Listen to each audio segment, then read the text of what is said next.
2020 کی دہائی کے اوائل میں مثال کے طور پر چین اور امریکہ نے تزئیراتی طور پر اہم جنوبی بحر الکاہل کے علاقے میں اثر و رسوخ کے لیے مقابلہ کیا۔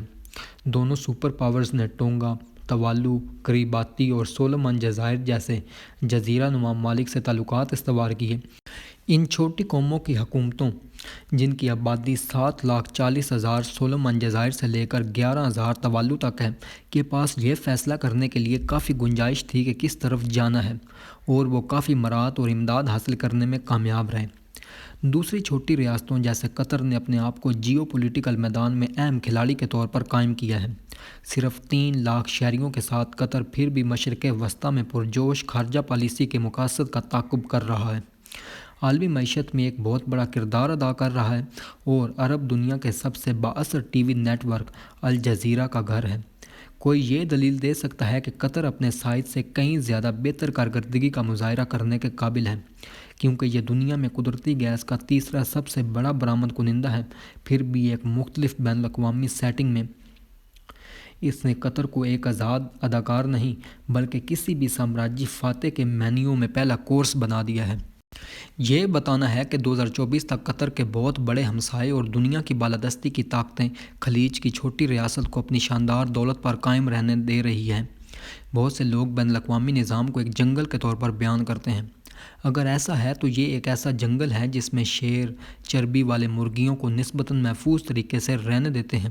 قطر، ٹونگا، توالو، کریباتی اور سولومن جزائر سبھی اس بات کی نشاندہی کرتے ہیں کہ ہم ایک پوسٹ امپیریل دور میں رہ رہے ہیں۔ انہوں نے 1970 کی دہائی میں برطانوی سلطنت سے اپنی آزادی حاصل کی، جو یورپی سامراجی نظام کے آخری خاتمے کا حصہ تھا۔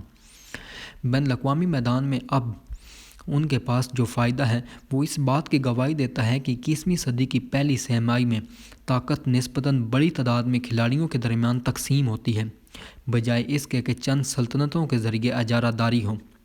نئے کمپیوٹر نیٹ ورک کا عروج بین الاقوامی سیاست کی شکل کو کیسے تبدیل کر سکتا ہے؟ ایک آمرانہ اے آئی کے ذریعے جوری جنگ شروع کرنے یا ایک دہشت گرد اے آئی کے ذریعے ایک مہلک وبا کو اکسانے جیسے اپوکلپٹک منظرناموں کے علاوہ کمپیوٹر موجودہ بین الاقوامی نظام کے لیے 2 اہم چیلنجز پیش کرتے ہیں۔ پہلا، چونکہ کمپیوٹر ایک مرکزی مرکز میں معلومات اور طاقت کو مرکوز کرنا آسان بناتے ہیں، اس لیے انسانیت ایک نئے سامراجی دور میں داخل ہو سکتی ہے۔ چند سلطنتیں یا شاید ایک ہی سلطنت پوری دنیا کو برطانوی سلطنت یا سویت سلطنت کے مقابلے میں کہیں زیادہ سخت گرفت میں لا سکتی ہیں۔ ٹونگا، توالو اور قطر آزاد ریاستوں سے نوآبادیاتی قبضے میں تبدیل ہو جائیں گے، جیسا کہ وہ 50 سال پہلے تھے۔ اور دوسرا، انسانیت ایک نئے سلیکون پردے کے ساتھ تقسیم ہو سکتی ہے، جو حریف ڈیجیٹل سلطنتوں کے درمیان سے گزرے گا۔ جیسا کہ ہر حکومت اے آئی سیدھ کے مسئلے، آمر کے مخمصے اور دیگر تکنیکی مسائل کے اپنے جواب کا انتخاب کرتی ہے، ہر ایک الگ اور بہت مختلف کمپیوٹر نیٹ ورک بنا سکتا ہے۔ مختلف نیٹ ورکس کو پھر بات چیت کرنا اور بھی مشکل ہو سکتا ہے، اور اسی طرح وہ انسان جن کو وہ کنٹرول کرتے ہیں۔ اگر یہ پیش رفت واقعی میں ہوتی ہے تو یہ آسانی سے اپنے اپوکلپٹک نتائج کا باعث بن سکتی ہے۔ شاید ہر سلطنت اپنے جوہری ہتھیاروں کو انسانی کنٹرول میں رکھ سکتی ہے اور اپنے پاگلوں کو حیاتیاتی ہتھیاروں سے دور رکھ سکتی ہے، لیکن ایک انسانی نسل جو ایک دوسرے کو نہیں سمجھ سکنے والے مخالف کیمپوں میں تقسیم ہو چکی ہے، تباہ کن جنگوں سے بچنے یا تباہ کن موسمیاتی تبدیلی کو روکنے کا بہت کم امکان رکھتی ہے۔ ایک مبہم سلیکون پردے سے جدا ہونے والی حریف سلطنتوں کی دنیا بھی اے آئی کی دھماکہ خیز طاقت کو منظم کرنے کے قابل نہیں ہوگی۔ قطری باشندے جو ایرانی یا روسی نیٹ ورک کے حصے کے طور پر رہ رہے ہیں، ٹونگن جو چینی نیٹ ورک کے حصے کے طور پر رہ رہے ہیں، اور توالو جو امریکی نیٹ ورک کے حصے کے طور پر رہ رہے ہیں، ان کے زندگی کے تجربات اور دنیا کے نظریات اتنے مختلف ہو سکتے ہیں کہ وہ مشکل سے ہی بات چیت کر سکیں گے یا زیادہ پر متفق ہو سکیں گے۔ ڈیجیٹل سلطنتوں کا عروج۔ باب 9 میں ہم نے صنعتی انقلاب اور جدید سامراج کے درمیان رابطے پر مختصر طور پر بات کی۔ شروع میں یہ واضح نہیں تھا کہ صنعتی ٹیکنالوجی کا سلطنت کی تعمیر پر بہت زیادہ اثر پڑے گا۔ جب 18ویں صدی میں برطانوی کوئلے کی کانوں میں پانی نکالنے کے لیے پہلے بھاپ کے انجنوں کو استعمال کیا گیا تھا، تو کسی نے یہ نہیں سوچا تھا کہ وہ بالآخر انسانی تاریخ کے سب سے میتوا کنکشی سامراجی منصوبوں کو طاقت دیں گے۔ جب 19ویں صدی کے اوائل میں صنعتی انقلاب نے بعد میں بھاپ اکٹھی کی تو اسے نجی کاروباروں نے آگے بڑھایا، کیونکہ حکومتیں اور فوجیں اس کے ممکنہ جیو پولیٹیکل اثرات کی تعریف کرنے میں نسبتاً سست تھیں۔ مثال کے طور پر دنیا کی پہلی کمرشل ریلوے جو 1830 میں لیورپول اور منچسٹر کے درمیان کھولی گئی تھی، نجی ملکیت والی لیورپول اور منچسٹر ریلوے کمپنی کے ذریعے تعمیر اور چلائی گئی تھی۔ UK، امریکہ، فرانس، جرمنی اور دیگر مقامات پر زیادہ تر ابتدائی ریلوے لائنز کے ساتھ بھی یہی سچ تھا۔ اس وقت یہ بالکل واضح نہیں تھا کہ حکومتوں یا فوجوں کو ایسے تجارتی اداروں میں کیوں شامل ہونا چاہیے۔ تاہم 19ویں صدی کے وسط تک معروف صنعتی طاقتوں کی حکومتوں اور مسلح افواج نے جدید ٹیکنالوجی کی بے پناہ جیو پولیٹیکل صلاحیت کو مکمل طور پر تسلیم کر لیا تھا۔ خام مال اور منڈیوں کی ضرورت نے سامراج کو جائز قرار دیا، جبکہ صنعتی ٹیکنالوجیز نے سامراجی فتوحات کو آسان بنا دیا۔ مثال کے طور پر افیون کی جنگوں میں چینیوں پر برطانوی فتح کے لیے اسٹیم شپ بہت اہم تھے، اور ریلوے نے امریکی مغرب کی توسیع اور روسی مشرق اور جنوب کی توسیع میں فیصلہ کن کردار ادا کیا۔ در حقیقت پورے سامراجی منصوبے، ٹرانس سائبیرین اور ٹرانس کیپسین روسی لائنز، برلن بغداد ریلوے کا جرمن خواب اور قاہرہ سے کیپ تک ریلوے بنانے کا برطانوی خواب جیسے ریلوے کی تعمیر کے گرد تشکیل دیے گئے تھے۔ اس کے باوجود زیادہ تر سیاسی ادارے وقت پر بڑھتی ہوئی صنعتی اصلاح کی دوڑ میں شامل نہیں ہوئے۔ کچھ میں ایسا کرنے کی صلاحیت کا فقدان تھا، جیسے سولومن جزائر کے میلانیشین سردار اور قطر کے السانی قبیلے۔ دیگر جیسے برمی سلطنت، اشانتی سلطنت اور چینی سلطنت کے پاس صلاحیت ہو سکتی تھی، لیکن ارادے اور دور اندیشی کا فقدان تھا۔ ان کے حکمران اور باشندے یا تو برطانوی مڈ لینڈز جیسی جگہوں پر ہونے والی پیش رفت پر عمل نہیں کرتے تھے، یا یہ نہیں سوچتے تھے کہ ان کا ان سے کوئی تعلق ہے۔ برما میں اراوڈی بیسن یا چین میں یانگسی بیسن کے چاول کے کسانوں کو لیورپول منچسٹر ریلوے کے بارے میں اپنے آپ کو کیوں فکر مند ہونا چاہیے؟ تاہم 19ویں صدی کے آخر تک یہ چاول کے کسان یا تو فتح ہو گئے یا بالواسطہ طور پر برطانوی سلطنت کے زیر استحصال ہو گئے۔ صنعتی دور میں زیادہ تر دیگر پسماندگان بھی ایک صنعتی طاقت یا دوسرے کے زیر تسلط ختم ہو گئے۔ کیا AI کے ساتھ بھی ایسا ہی کچھ ہو سکتا ہے؟ جب 21ویں صدی کے ابتدائی سالوں میں AI کی تیاری کی دوڑ میں تیزی آئی تو اس کی قیادت بھی ابتدائی طور پر چند ممالک میں نجی کاروباری افراد نے کی۔ انہوں نے دنیا کی معلومات کے بہاؤ کو مرکزی بنانے پر اپنی نظریں مرکوز کیں۔ گوگل دنیا کی تمام معلومات کو ایک جگہ پر منظم کرنا چاہتا تھا۔ Amazon دنیا کی تمام خریداری کو مرکزی بنانا چاہتا تھا۔ فیس بک دنیا کے تمام سماجی دائرے کو جوڑنا چاہتا تھا۔ لیکن دنیا کی تمام معلومات کو مرتکز کرنا نہ تو عملی ہے اور نہ ہی مددگار ہے، جب تک کہ کوئی اس معلومات کو مرکزی طور پر پروسیس نہ کر سکے۔ اور 2000 میں جب گوگل کا سرچ انجن اپنے بچے کے قدم اٹھا رہا تھا، جب Amazon ایک معمولی آن لائن کتابوں کی دکان تھی، اور جب مارک زکربرگ ہائی اسکول میں تھا، ڈیٹا کے سمندروں کو مرکزی طور پر پروسیس کرنے کے لیے ضروری AI کہیں بھی دستیاب نہیں تھا، لیکن کچھ لوگوں کا خیال تھا کہ یہ بس آنے ہی والا ہے۔ وائرڈ میگزین کے بانی ایڈیٹر کیون کیلی نے بتایا کہ کس طرح 2002 میں وہ گوگل میں ایک چھوٹی سی پارٹی میں شریک ہوئے اور لیری پیج کے ساتھ بات کی۔ لیری، مجھے اب بھی یہ سمجھ نہیں آئی، بہت ساری سرچ کمپنیاں ہیں، ویب سرچ مفت میں، یہ آپ کو کہاں لے جائے گی؟ لیری پیج نے وضاحت کی کہ گوگل سرچ پر بالکل بھی مرکوز نہیں تھا۔ انہوں نے کہا، ہم واقعی ایک AI بنا رہے ہیں۔ بہت زیادہ ڈیٹا ہونے سے AI بنانا آسان ہو جاتا ہے، اور AI بہت زیادہ ڈیٹا کو بہت زیادہ طاقت میں تبدیل کر سکتا ہے۔ 2010 کی دہائی تک یہ خواب حقیقت بنتا جا رہا تھا۔ ہر بڑے تاریخی انقلاب کی طرح AI کا عروج بھی ایک بتدریج عمل تھا، جس میں متعدد اقدامات شامل تھے، اور ہر انقلاب کی طرح ان میں سے چند اقدامات کو موڑ کے طور پر دیکھا گیا، بالکل لیورپول منچسٹر ریلوے کے افتتاح کی طرح۔ AI کی کہانی پر بھرپور ادب میں دو واقعات بار بار سامنے آتے ہیں۔ پہلا واقعہ اس وقت پیش آیا جب 30 ستمبر 2012 کو ایلیکس نیٹ نامی ایک ImageNet large scale visual recognition نے convolutional neural network challenge جیت لیا۔ اگر آپ کو یہ نہیں معلوم کہ کنوولوشنل نیورل نیٹ ورک کیا ہے، اور اگر آپ نے امیج نیٹ چیلنج کے بارے میں کبھی نہیں سنا ہے، تو آپ اکیلے نہیں ہیں۔ ہم میں سے 99% سے زیادہ لوگ ایک ہی صورتحال میں ہیں۔ یہی وجہ ہے کہ 2012 میں ایلیکس نیٹ کی فتح مشکل سے ہی فرنٹ پیج کی خبر تھی، لیکن کچھ انسانوں نے ایلیکس نیٹ کی فتح کے بارے میں سنا اور دیوار پر لکھی تحریر کو سمجھ لیا۔ وہ جانتے تھے، مثال کے طور پر امیج نیٹ لاکھوں تشریح شدہ ڈیجیٹل تصاویر کا ایک ڈیٹا بیس ہے۔ کیا کسی ویب سائٹ نے آپ سے کبھی یہ ثابت کرنے کے لیے کہا ہے کہ آپ تصاویر کے ایک سیٹ کو دیکھ کر اور یہ اشارہ کر کے کہ ان میں سے کون سی کار یا بلی پر مشتمل ہے، روبوٹ نہیں ہے؟ آپ نے جن تصاویر پر کلک کیا وہ شاید امیج نیٹ ڈیٹا بیس میں شامل کر دی گئی ہیں۔ یہی بات ہے آپ کے پالتو جانور کی ٹیگ شدہ تصاویر کے ساتھ بھی ہو سکتی ہے جو آپ نے آن لائن اپلوڈ کی ہے۔ ImageNet large scale visual recognition challenge مختلف الگوریدم کی جانچ کرتا ہے کہ وہ ڈیٹا بیس میں تشریح شدہ تصاویر کی شناخت کرنے میں کتنے اچھے ہیں۔ کیا وہ بلیوں کی صحیح شناخت کر سکتے ہیں؟ جب انسانوں سے ایسا کرنے کو کہا جاتا ہے تو 100 بلی کی تصاویر میں سے ہم 95 کو صحیح طور پر بلیوں کے طور پر پہچانتے ہیں۔ 2010 میں بہترین الگوریدم کی کامیابی کی شرح صرف 72% تھی۔ 2011 میں الگوریدم کی کامیابی کی شرح 75% تک پہنچ گئی۔ 2012 میں ایلیکس نیٹ الگوریدم نے چیلنج جیت لیا اور 85% کی کامیابی کی شرح حاصل کر کے اے آئی ماہرین کے اب بھی معمولی کمیونٹی کو حیران کر دیا۔ اگر یہ بہتری عام لوگوں کے لیے بہت زیادہ نہیں لگ سکتی ہے، اس نے ماہرین کو بعض اے آئی شعبوں میں تیز رفتار ترقی کے امکان کا مظاہرہ کیا۔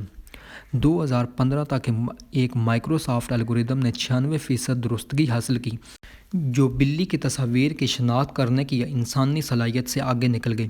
2016 میں دی اکانومسٹ نے from not working to neural networking کے عنوان سے ایک مضمون شائع کیا جس میں پوچھا گیا، مصنوعی ذہانت جو اپنے ابتدائی دنوں سے ہی غرور اور مایوسی سے وابستہ ہے، اچانک ٹیکنالوجی کا گرم ترین میدان کیسے بن گئی؟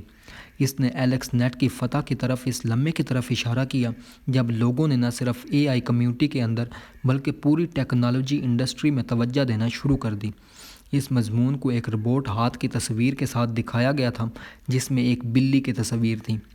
یہ تمام بلیوں کی تصاویر جو ٹیک جائنٹس دنیا بھر سے حاصل کر رہے تھے، صارفین یا ٹیکس جمع کرنے والوں کو ایک پیسہ بھی ادا کیے بغیر ناقابل یقین حد تک قیمتی ثابت ہوئیں۔ اے آئی کی دوڑ شروع ہو چکی تھی اور حریف بلیوں کی تصاویر پر دوڑ رہے تھے۔ اسی وقت جب AlexNet ImageNet challenge کی تیاری کر رہا تھا، گوگل بھی اپنے اے آئی کو بلیوں کی تصاویر پر تربیت دے رہا تھا، اور یہاں تک کہ ایک وقف شدہ بلی کی تصویر بنانے والا اے آئی بھی بنایا جسے میاؤ جنریٹر کہتے ہیں۔ پیاری بلی کے بچوں کو پہچان کر تیار کی گئی ٹیکنالوجی کو بعد میں زیادہ شکاری مقاصد کے لیے استعمال کیا گیا۔ مثال کے طور پر اسرائیل نے مقبوضہ علاقوں میں فلسطینیوں کے چہرے کی شناخت کے لیے اسرائیلی فوجیوں کے ذریعے استعمال ہونے والی ریڈ وولف، بلیو وولف اور وولف پیک ایپس بنانے کے لیے اس پر انحصار کیا۔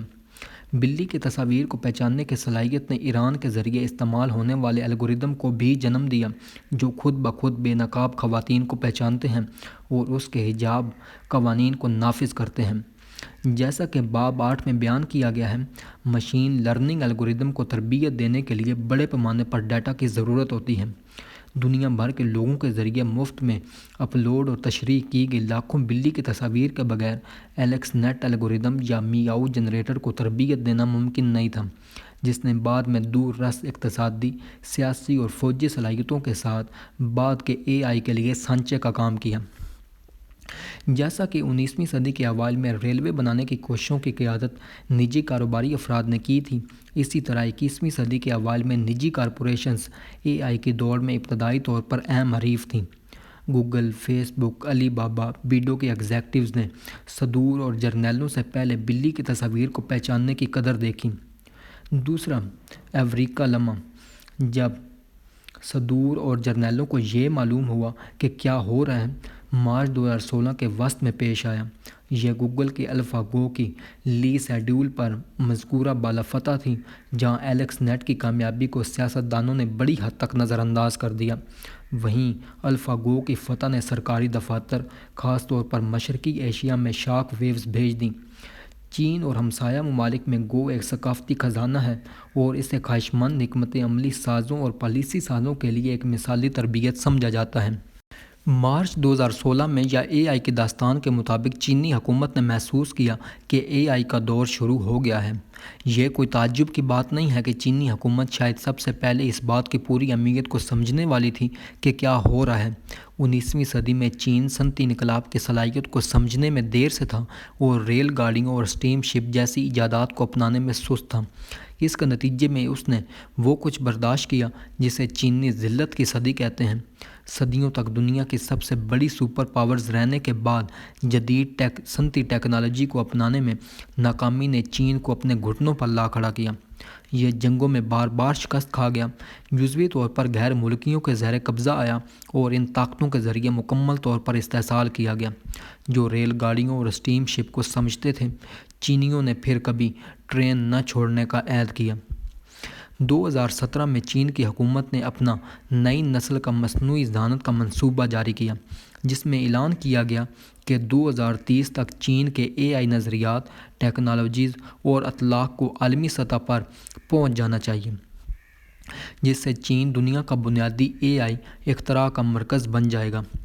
اس کے بعد کے سالوں میں چین نے اے آئی میں بے پناہ وسائل ڈالے تاکہ 2020 کی دہائی کے اوائل تک یہ پہلے ہی کئی اے آئی سے متعلق شعبوں میں دنیا کی قیادت کر رہا ہے اور دوسروں میں امریکہ کے ساتھ پکڑ رہا ہے۔ یقیناً چینی حکومت واحد نہیں تھی جو اے آئی کی اہمیت کے لیے جاگی۔ 1 ستمبر 2017 کو روس کے صدر پوتین نے اعلان کیا، مصنوعی ذہانت مستقبل ہے، نہ صرف روس کے لیے بلکہ تمام انسانیت کے لیے۔ جو بھی اس شعبے میں رہنما بن جائے گا وہ دنیا کا حکمران بن جائے گا۔ جنوری 2018 میں ہندوستان کے وزیر اعظم مودی نے اتفاق کیا کہ جو ڈیٹا کو کنٹرول کرتا ہے وہ دنیا کو کنٹرول کرے گا۔ فروری 2019 میں صدر ٹرمپ نے اے آئی پر ایک ایگزیکٹو آرڈر پر دستخط کرتے ہوئے کہا کہ اے آئی کا دور آ گیا ہے اور یہ کہ مصنوعی ذہانت میں امریکی قیادت کا تسلسل ریاستہائے متحدہ کی اقتصادی اور قومی سلامتی کو برقرار رکھنے کے لیے از حد اہم ہے۔ اس وقت ریاستہائے متحدہ پہلے ہی اے آئی کے دور میں سر فہرست تھا، جس کا بڑا حصہ بصیرت رکھنے والے نجی کاروباری افراد کی کوششوں کی بدولت تھا، لیکن جو کارپوریشنز کے درمیان ایک تجارتی مقابلے کے طور پر شروع ہوا وہ حکومتوں کے درمیان ایک میچ میں تبدیل ہو رہا تھا، یا شاید زیادہ درست طریقے سے ایک دوسرے کے مد مقابل ٹیموں کے درمیان ایک دوڑ میں ہر ایک حکومت اور کئی کارپوریشنز پر مشتمل ہے۔ فاتح کے لیے انعام، عالمی تسلط۔ ڈیٹا کی نوآبادیات۔ 16ویں صدی میں جب ہسپانوی، پرتگالی اور ڈچ فاتحین تاریخ میں پہلی عالمی سلطنتوں کی تعمیر کر رہے تھے، وہ جہازوں، گھوڑوں اور بارود کے ساتھ آئے۔ جب 19ویں اور 20ویں صدی میں برطانوی، روسی اور جاپانیوں نے بالادستی کے لیے اپنی بولی لگائی تو انہوں نے اسٹیم شپ، لوکوموٹو اور مشین گنوں پر انحصار کیا۔ 21ویں صدی میں کسی کالونی پر قبضہ حاصل کرنے کے لیے آپ کو اب گن بوٹ بھیجنے کی ضرورت نہیں ہے، آپ کو ڈیٹا نکالنے کی ضرورت ہے۔ دنیا کے ڈیٹا کو اکٹھا کرنے والی چند کارپوریشنز یا حکومتیں دنیا کے باقی حصوں کو ڈیٹا کالونیوں میں تبدیل کر سکتی ہیں۔ وہ علاقے جن پر وہ کھلے عام فوجی طاقت سے نہیں بلکہ معلومات سے کنٹرول کرتے ہیں۔ ایک صورتحال کا تصور کریں، 20 سالوں میں کہتے ہیں جب بیجنگ یا سین فرانسسکو میں کوئی آپ کے ملک کے ہر سیاستدان، صحافی، کرنل اور سی ای او کی پوری ذاتی تاریخ رکھتا ہے، ہر وہ متن جو انہوں نے کبھی بھیجا، ہر ویب تلاش جو انہوں نے کبھی کی، ہر بیماری کا سامنا کرنا پڑا، ہر جنسی تعلق سے لطف اندوز ہوئے، ہر مذاق جس نے انہوں نے بتایا، ہر رشوت جو انہوں نے لی، کیا آپ اب بھی ایک آزاد ملک میں رہ رہے ہوں گے یا اب آپ ایک ڈیٹا کالونی میں رہ رہے ہوں گے؟ کیا ہوتا ہے جب آپ کا ملک خود کو ڈیجیٹل انفراسٹرکچر اور اے آئی سے چلنے والے نظاموں پر مکمل طور پر منحصر پاتا ہے جس پر اس کا کوئی مؤثر کنٹرول نہیں ہے؟ ایسی صورتحال ایک نئی قسم کی ڈیٹا نوآبادیات کا باعث بن سکتی ہے، جس میں ڈیٹا کے کنٹرول کو دور دراز کی کالونیوں پر قبضہ حاصل کرنے کے لیے استعمال کیا جاتا ہے۔ اے آئی اور ڈیٹا میں مہارت نئی سلطنتوں کو لوگوں کی توجہ پر بھی کنٹرول دے سکتی ہے، جیسا کہ ہم پہلے ہی بات کر چکے ہیں۔ 2010 کی دہائی میں فیس بک اور یوٹیوب جیسے امریکی سوشل میڈیا کے بڑے اداروں نے منافع کے حصول کے لیے میانمار اور برازیل جیسے دور دراز ممالک کی سیاست کو الٹ دیا۔ مستقبل کی ڈیجیٹل سلطنتیں سیاسی مفادات کے لیے بھی ایسا ہی کچھ کر سکتی ہیں۔ نفسیاتی جنگ، ڈیٹا نوآبادیات اور اپنی سائبر اسپیس پر کنٹرول کھونے کے خوف نے بہت سے ممالک کو پہلے ہی ایسے ایپس کو بلاک کرنے پر مجبور کر دیا ہے جو وہ خطرناک سمجھتے ہیں۔ چین نے فیس بک، یوٹیوب اور بہت سے دیگر مغربی سوشل میڈیا ایپس اور ویب سائٹس پر پابندی لگا دی ہے۔ روس نے تقریباً تمام مغربی سوشل میڈیا ایپس کے ساتھ ساتھ کچھ چینی ایپس پر بھی پابندی لگا دی ہے۔ 2020 میں ہندوستان نے ٹک ٹاک، ووئی چیٹ اور متعدد دیگر چینی ایپس پر بھی اس بنیاد پر پابندی عائد کر دی کہ وہ ہندوستان کی خود مختاری اور سالمیت، ہندوستان کے دفاع، ریاست کی سلامتی اور عوامی نظم و ضبط کے لیے نقصان دہ ہیں۔ ریاستہائے متحدہ اس بات پر بحث کر رہا ہے کہ کیا ٹک ٹاک پر پابندی لگائی جائے، اس خدشے سے کہ یہ ایپ چینی مفادات کی خدمت کر سکتی ہے، اور 2023 تک تقریباً تمام وفاقی ملازمین، ریاستی ملازمین اور سرکاری ٹھیکیداروں کے آلات پر اس کا استعمال غیر قانونی ہے۔ برطانیہ، نیوزی لینڈ اور دیگر ممالک کے قانون سازوں نے بھی ٹک ٹاک پر تشویش کا اظہار کیا ہے۔ ایران سے ایتھوپیا تک متعدد دیگر حکومتوں نے فیس بک، ٹویٹر، یوٹیوب، ٹیلی گرام اور انسٹاگرام جیسی مختلف ایپس کو بلاک کر دیا ہے۔ ڈیٹا نوآبادیات سماجی کریڈٹ سسٹمز کے پھیلاؤ میں بھی ظاہر ہو سکتی ہیں۔ مثال کے طور پر کیا ہو سکتا ہے؟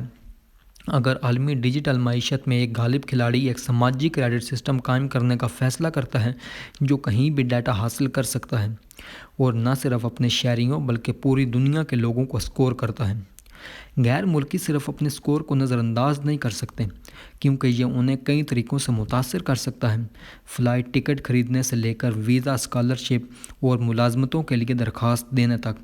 جس طرح سیاح اپنے ملک میں بھی ریستوران اور چھٹیوں کے گھروں کا جائزہ لینے کے لیے ٹرپ ایڈوائزر اور ایئر بی این بی جیسی غیر ملکی کارپوریشنز کے ذریعے دیے گئے عالمی اسکورز کا استعمال کرتے ہیں، اور جس طرح دنیا بھر کے لوگ تجارتی لین دین کے لیے امریکی ڈالر کا استعمال کرتے ہیں، اسی طرح ہر جگہ لوگ شروع کر سکتے ہیں مقامی سماجی تعاملات کے لیے چینی یا امریکی سوشل کریڈٹ اسکور کا استعمال کریں۔ ڈیٹا کالونی بننے کے اقتصادی، سیاسی اور سماجی نتائج کیا ہوں گے؟ 19ویں اور 20ویں صدی میں اگر آپ بیلجیم یا برطانیہ جیسی صنعتی طاقت کے نوآبادیاتی علاقے میں تھے تو اس کا عام طور پر مطلب یہ تھا کہ آپ خام مال فراہم کرتے تھے، جبکہ سب سے زیادہ منافع کمانے والے جدید صنعتیں سامراجی مرکز میں رہتی تھیں۔ مصر برطانیہ کو کپاس برآمد کرتا تھا اور اعلیٰ درجے کی ٹیکسٹائل درآمد کرتا تھا۔ ملایا نے ٹائروں کے لیے ربڑ فراہم کیا، کوونٹری نے کاریں بنائیں۔ ڈیٹا نوآبادیات کے ساتھ بھی کچھ ایسا ہی ہونے کا امکان ہے۔ اے آئی انڈسٹری کے لیے خام مال ڈیٹا ہے۔ تصاویر کو پہچاننے والا اے آئی تیار کرنے کے لیے آپ کو بلیوں کی تصاویر کی ضرورت ہے۔ جدید ترین فیشن تیار کرنے کے لیے آپ کو فیشن کے رجحانات کے بارے میں ڈیٹا کی ضرورت ہے۔ خود مختار گاڑیاں تیار کرنے کے لیے آپ کو ٹریفک کے نمونوں اور کار حادثات کے بارے میں ڈیٹا کی ضرورت ہے۔ ہیلتھ کیئر اے آئی تیار کرنے کے لیے آپ کو جینز اور طبی حالات کے بارے میں ڈیٹا کی ضرورت ہے۔ ایک نئی سامراجی انفارمیشن اکانومی میں خام ڈیٹا دنیا بھر سے حاصل کیا جائے گا اور سامراجی مرکز میں بہہ جائے گا۔ وہاں جدید ٹیکنالوجی تیار کی جائے گی جس سے ناقابل شکست الگوریدم تیار ہوں گے جو بلیوں کی شناخت کرنا، فیشن کے رجحانات کی پیشن گوئی کرنا، خود مختار گاڑیاں چلانا اور بیماریوں کی تشخیص کرنا جانتے ہیں۔ ان الگوریدم کو پھر ڈیٹا کالونیوں میں واپس برآمد کیا جائے گا۔ مصر اور ملیشیا کے ڈیٹا سے سین فرانسسکو یا بیجنگ میں کارپوریشن امیر ہو سکتی ہے، جبکہ قاہرہ اور کوالالمپور کے لوگ غریب رہتے ہیں، کیونکہ نہ تو منافع اور نہ ہی طاقت واپس تقسیم کی جاتی ہے۔ نئی انفارمیشن اکانومی کی نوعیت سامراجی مرکز اور استحصال شدہ کالونی کے درمیان عدم توازن کو پہلے سے کہیں زیادہ خراب کر سکتی ہے۔ قدیم زمانے میں زمین معلومات کی بجائے سب سے اہم اقتصادی اثاثہ تھی۔ اس نے تمام دولت اور طاقت کے ایک ہی مرکز میں ضرورت سے زیادہ ارتکاز کو روک دیا۔ جب تک زمین سب سے اہم تھی، صوبائی زمینداروں کے ہاتھ میں کافی دولت اور طاقت ہمیشہ رہتی تھی۔ مثال کے طور پر ایک رومن شہنشاہ ایک کے بعد ایک صوبائی بغاوت کو کچل سکتا تھا، لیکن آخری باغی سردار کا سر قلم کرنے کے اگلے ہی دن اس کے پاس صوبائی زمینداروں کا ایک نیا سیٹ مقرر کرنے کے علاوہ کوئی چارہ نہیں تھا جو دوبارہ مرکزی طاقت کو للکار سکتے تھے۔ رومن سلطنت میں اگرچہ اٹلی سیاسی طاقت کا مرکز تھا، لیکن امیر ترین صوبے مشرقی بحیرہ روم میں تھے۔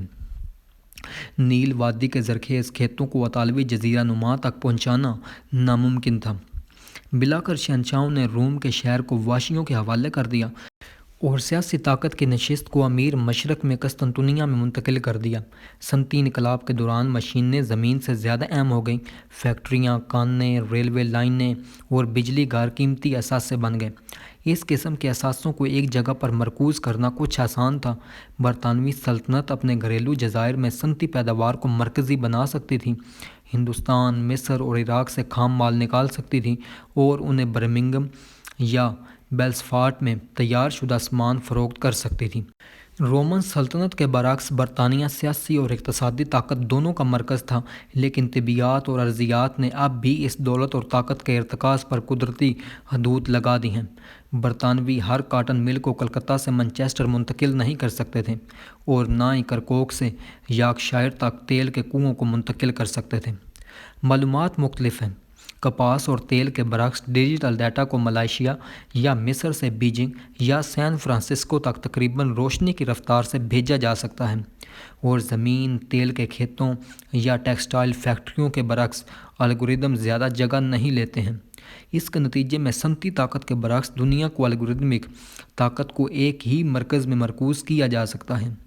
ایک ہی ملک کے انجینئر کوڈ لکھ سکتے ہیں اور تمام اہم الگوریدم کے لیے چابیاں کنٹرول کر سکتے ہیں جو پوری دنیا کو چلاتے ہیں۔ در حقیقت اے آئی ٹیکسٹائل جیسی کچھ روایتی صنعتوں کے فیصلہ کن اثاثوں کو بھی ایک جگہ پر مرکوز کرنا ممکن بناتا ہے۔ 19ویں صدی میں ٹیکسٹائل انڈسٹری کو کنٹرول کرنے کا مطلب وسیع کپاس کے کھیتوں اور بڑی میکینیکل پروڈکشن لائنز کو کنٹرول کرنا تھا۔ 21ویں صدی میں ٹیکسٹائل انڈسٹری کا سب سے اہم اثاثہ کپاس یا مشینری کے بجائے معلومات ہے۔ حریفوں کو شکست دینے کے لیے ایک لباس بنانے والے کو صارفین کی پسند اور ناپسند کے بارے میں معلومات اور اگلے فیشن کی پیشن گوئی یا تیار کرنے کی صلاحیت کی ضرورت ہوتی ہے۔ اس قسم کی معلومات کو کنٹرول کر کے ایمیزون اور علی بابا جیسے ہائی ٹیک جنات ٹیکسٹائل جیسی بہت روایتی صنعت پر بھی اجارہ داری قائم کر سکتے ہیں۔ 2021 میں ایمیزون ریاستہائے متحدہ کا سب سے بڑا سنگل کلاتھنگ ریٹیلر بن گیا۔ مزید یہ کہ جیسا کہ اے آئی روبوٹس اور D3 پرنٹرز ٹیکسٹائل کی پیداوار کو خود کار بناتے ہیں، لاکھوں کارکن اپنی ملازمتیں کھو سکتے ہیں، جس سے قومی معیشتیں اور طاقت کا عالمی توازن خراب ہو جائے گا۔ مثال کے طور پر پاکستان اور بنگلہ دیش کی معیشتوں اور ریاست کا کیا ہوگا جب آٹومیشن یورپ میں ٹیکسٹائل کی پیداوار کو سستا بنا دے گا۔ غور کریں کہ فی الحال ٹیکسٹائل کا شعبہ پاکستان کے کل افرادی قوت کے 40% کو روزگار فراہم کرتا ہے اور بنگلہ دیش کی برآمدی آمدنی کا 84% ہے، جیسا کہ باب 7 میں ذکر کیا گیا ہے۔ جبکہ آٹومیشن لاکھوں ٹیکسٹائل کارکنوں کو بیکار بنا سکتا ہے، یہ شاید بہت سی نئی ملازمتیں بھی پیدا کرے گا۔ مثال کے طور پر کوڈرز اور ڈیٹا تجزیہ کاروں کی بہت زیادہ مانگ ہو سکتی ہے، لیکن ایک بے روزگار فیکٹری کے ہاتھ کو ڈیٹا تجزیہ کار میں تبدیل کرنے کے لیے دوبارہ تربیت میں کافی سرمایہ کاری کی ضرورت ہوتی ہے۔ پاکستان اور بنگلہ دیش کو ایسا کرنے کے لیے پیسے کہاں سے ملیں گے؟ لہٰذا اے آئی اور آٹومیشن غریب ترقی پذیر ممالک کے لیے ایک خاص چیلنج ہے۔ اے آئی سے چلنے والی معیشت میں ڈیجیٹل رہنماز زیادہ تر فوائد کا دعویٰ کرتے ہیں اور اپنی دولت کو اپنی افرادی قوت کی دوبارہ تربیت اور مزید منافع کے لیے استعمال کرتے ہیں۔ دریں اثنا پیچھے رہ جانے والے ممالک میں غیر ہنرمند مزدوروں کی قدر میں کمی آئے گی اور ان کے پاس اپنی افرادی قوت کو دوبارہ تربیت دینے کے وسائل نہیں ہوں گے، جس کی وجہ سے وہ مزید پیچھے رہ جائیں گے۔ اس کا نتیجہ سین فرانسسکو اور شنگھائی میں بہت سی نئی ملازمتیں اور بے پناہ دولت ہو سکتا ہے، جبکہ دنیا کے بہت سے دوسرے حصے اقتصادی تباہی کا شکار ہیں۔ عالمی accounting firm PricewaterhouseCoopers کے مطابق اے آئی کے 2030 تک عالمی معیشت میں $15.7 ٹریلین کا اضافہ ہونے کی توقع ہے، لیکن اگر موجودہ رجحانات جاری رہے تو یہ اندازہ لگایا گیا ہے کہ چین اور شمالی امریکہ، دو معروف اے آئی سپر پاورز، مل کر اس رقم کا 70% گھر لے جائیں گے۔ عالمی رابطے سے محدود دنیا تک، فرام ویب ٹو کوکون۔ یہ اقتصادی اور جیو پولیٹیکل حرکیات دنیا کو دو ڈیجیٹل سلطنتوں کے درمیان تقسیم کر سکتی ہے۔ سرد جنگ کے دوران آئینی پردہ بہت سی جگہوں پر لفظی طور پر دھات سے بنا تھا۔ کنڈے دار تار نے ایک ملک کو دوسرے ملک سے الگ کر دیا۔ اب دنیا تیزی سے سلیکون پردے سے تقسیم ہوتی جا رہی ہے۔ سلیکون پردہ کوڈ سے بنا ہے اور یہ دنیا کے ہر سمارٹ فون، کمپیوٹر اور سرور سے گزرتا ہے۔ آپ کے سمارٹ فون پر موجود کوڈ یہ تعین کرتا ہے کہ آپ سلیکون پردے کے کس طرف رہتے ہیں، کون سے الگورتھم آپ کی زندگی چلاتے ہیں، کون آپ کی توجہ کو کنٹرول کرتا ہے اور آپ کا ڈیٹا کہاں بہتا ہے۔ سلیکون پردے کے پار معلومات تک رسائی حاصل کرنا مشکل ہوتا جا رہا ہے، جیسا کہ چین اور امریکہ کے درمیان یا روس اور EU کے درمیان۔ مزید برآں دونوں فریق تیزی سے مختلف ڈیجیٹل نیٹ ورک پر چل رہے ہیں، مختلف کمپیوٹر کوڈز کا استعمال کرتے ہوئے۔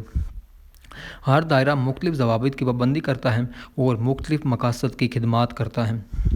چین میں نئی ڈیجیٹل ٹیکنالوجی کا سب سے اہم مقصد ریاست کو مضبوط کرنا اور حکومتی پالیسیوں کی خدمت کرنا ہے، جبکہ نجی اداروں کو AI ٹولز تیار کرنے اور تعینات کرنے میں ایک خاص حد تک خود مختاری دی جاتی ہے۔ ان کی اقتصادی سرگرمیاں بالآخر حکومت کے سیاسی مقاصد کے تابع ہوتی ہیں۔ یہ سیاسی مقاصد آن لائن اور آف لائن دونوں طرح کی نسبتاً اعلیٰ سطح کی نگرانی کو بھی جائز قرار دیتے ہیں۔ اس کا مطلب یہ ہے کہ مثال کے طور پر اگرچہ چینی شہری اور حکام لوگوں کی رازداری کی پرواہ کرتے ہیں، چین پہلے ہی ریاستہائے متحدہ اور دیگر مغربی ممالک سے کہیں آگے ہے، سماجی کریڈٹ سسٹم کو تیار کرنے اور تعینات کرنے میں، جو لوگوں کی پوری زندگیوں کا احاطہ کرتا ہے۔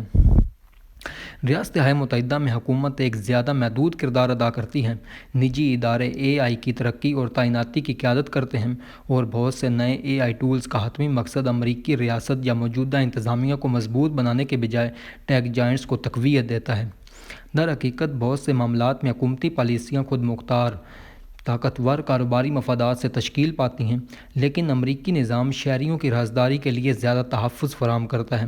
جبکہ امریکی کارپوریشنز لوگوں کی آن لائن سرگرمیوں کے بارے میں جارحانہ انداز میں معلومات اکٹھی کرتی ہیں، لیکن وہ لوگوں کی آف لائن زندگیوں کی نگرانی میں بہت زیادہ محدود ہیں۔ ہمہ گیر سماجی کریڈٹ سسٹمز کے پیچھے موجود خیالات کو بھی بڑے پیمانے پر مسترد کر دیا جاتا ہے۔ ان سیاسی، ثقافتی اور ریگولیٹری اختلافات کا مطلب یہ ہے کہ ہر دائرہ مختلف سافٹ ویئر استعمال کر رہا ہے۔ چین میں آپ گوگل اور فیس بک استعمال نہیں کر سکتے، آپ ویکیپیڈیا تک رسائی حاصل نہیں کر سکتے۔ ریاستہائے متحدہ میں بہت کم لوگ ووئی چیٹ، بیڈو اور ٹینسینٹ استعمال کرتے ہیں۔ زیادہ اہم بات یہ ہے کہ دائرے ایک دوسرے کی آئینہ دار تصاویر نہیں ہیں۔ ایسا نہیں ہے کہ چینی اور امریکی ایک ہی ایپس کے مقامی ورژن تیار کرتے ہیں۔ بیڈو چینی گوگل نہیں ہے، علی بابا چینی ایمیزون نہیں ہے۔ ان کے مختلف آداب، مختلف ڈیجیٹل آرکیٹیکچر اور لوگوں کی زندگیوں پر مختلف اثرات ہیں۔ یہ اختلافات دنیا کے ایک بڑے حصے کو متاثر کرتے ہیں، کیونکہ زیادہ تر ممالک مقامی ٹیکنالوجی کی بجائے چینی اور امریکی سافٹ ویئر پر انحصار کرتے ہیں۔ ہر دائرہ مختلف ہارڈ ویئر جیسے سمارٹ فونز اور کمپیوٹر بھی استعمال کرتا ہے۔ ریاستہائے متحدہ اپنے اتحادیوں اور موکلوں پر دباؤ ڈالتا ہے کہ وہ ہواوے کے G5 انفراسٹرکچر جیسے چینی ہارڈ ویئر سے گریز کریں۔ ٹرمپ انتظامیہ نے سنگاپور کی کارپوریشن براڈ کام کی جانب سے کمپیوٹر چپس کے معروف امریکی پروڈیوسر کوالکام کو خریدنے کی کوشش کو روک دیا۔ انہیں خدشہ تھا کہ غیر ملکی چپس میں پچھلے دروازے داخل کر سکتے ہیں یا امریکی حکومت کو اپنے پچھلے دروازے وہاں داخل کرنے سے روکیں گے۔ 2022 میں بائیڈن انتظامیہ نے AI کی ترقی کے لیے ضروری ہائی پرفارمنس کمپیوٹنگ چپس کی تجارت پر سخت حدود عائد کر دیں۔ امریکی کمپنیوں کو چین کو اس طرح کی چپس برآمد کرنے یا چین کو ان کی تیاری یا مرمت کے ذرائع فراہم کرنے سے منع کیا گیا تھا۔ پابندیاں بعد میں مزید سخت کر دی گئیں اور پابندی کو روس اور ایران جیسے دیگر ممالک کو شامل کرنے کے لیے بڑھا دیا گیا۔ جبکہ قلیل مدت میں یہ چین کو AI کی دوڑ میں رکاوٹ بناتا ہے، طویل مدت میں یہ چین کو ایک مکمل طور پر الگ ڈیجیٹل دائرہ تیار کرنے پر مجبور کرے گا، جو کہ امریکی ڈیجیٹل دائرے سے اس کے چھوٹے بلڈنگ بلاکس میں بھی الگ ہوگا۔ دو ڈیجیٹل دائرے مزید سے مزید تر ہو سکتے ہیں۔ چینی سافٹ ویئر صرف چینی ہارڈ ویئر اور چینی انفراسٹرکچر کے ساتھ بات کرے گا اور سلیکون پردے کے دوسری طرف بھی ایسا ہی ہوگا۔ چونکہ ڈیجیٹل کوڈ انسانی رویے کو متاثر کرتا ہے اور انسانی رویہ بدلے میں ڈیجیٹل کوڈ کو شکل دیتا ہے، دونوں فریق ممکنہ طور پر مختلف راستوں پر گامزن ہو رہے ہیں، جو انہیں نہ صرف اپنی ٹیکنالوجی میں بلکہ ان کی ثقافتی اقدار، سماجی اصولوں میں بھی زیادہ سے زیادہ مختلف بنائیں گے۔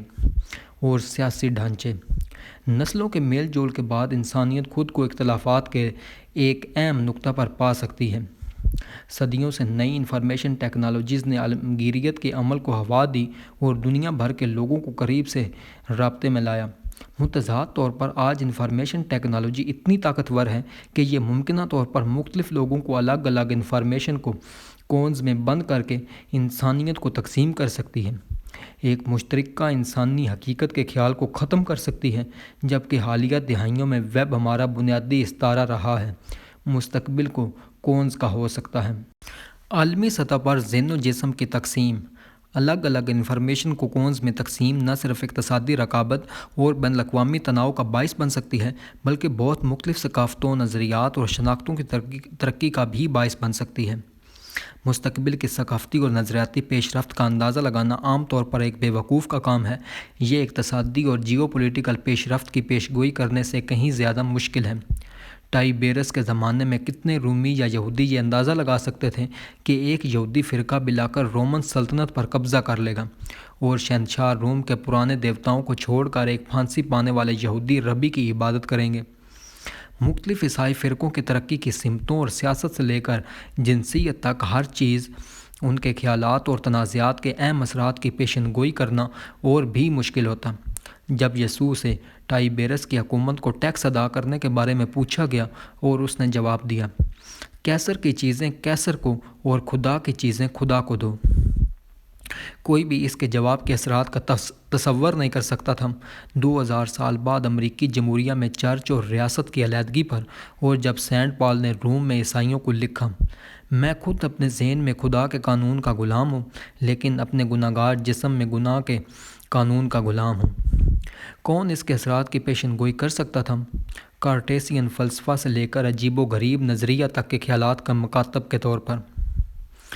ان مشکلات کے باوجود مستقبل کے ثقافتی پیش رفت کا تصور کرنے کی کوشش کرنا ضروری ہے، تاکہ ہم اس حقیقت سے خود کو آگاہ کر سکیں کہ AI انقلاب اور حریف ڈیجیٹل شعبوں کی تشکیل ہماری ملازمتوں اور سیاسی ڈھانچے سے زیادہ تبدیل ہونے کا امکان ہے۔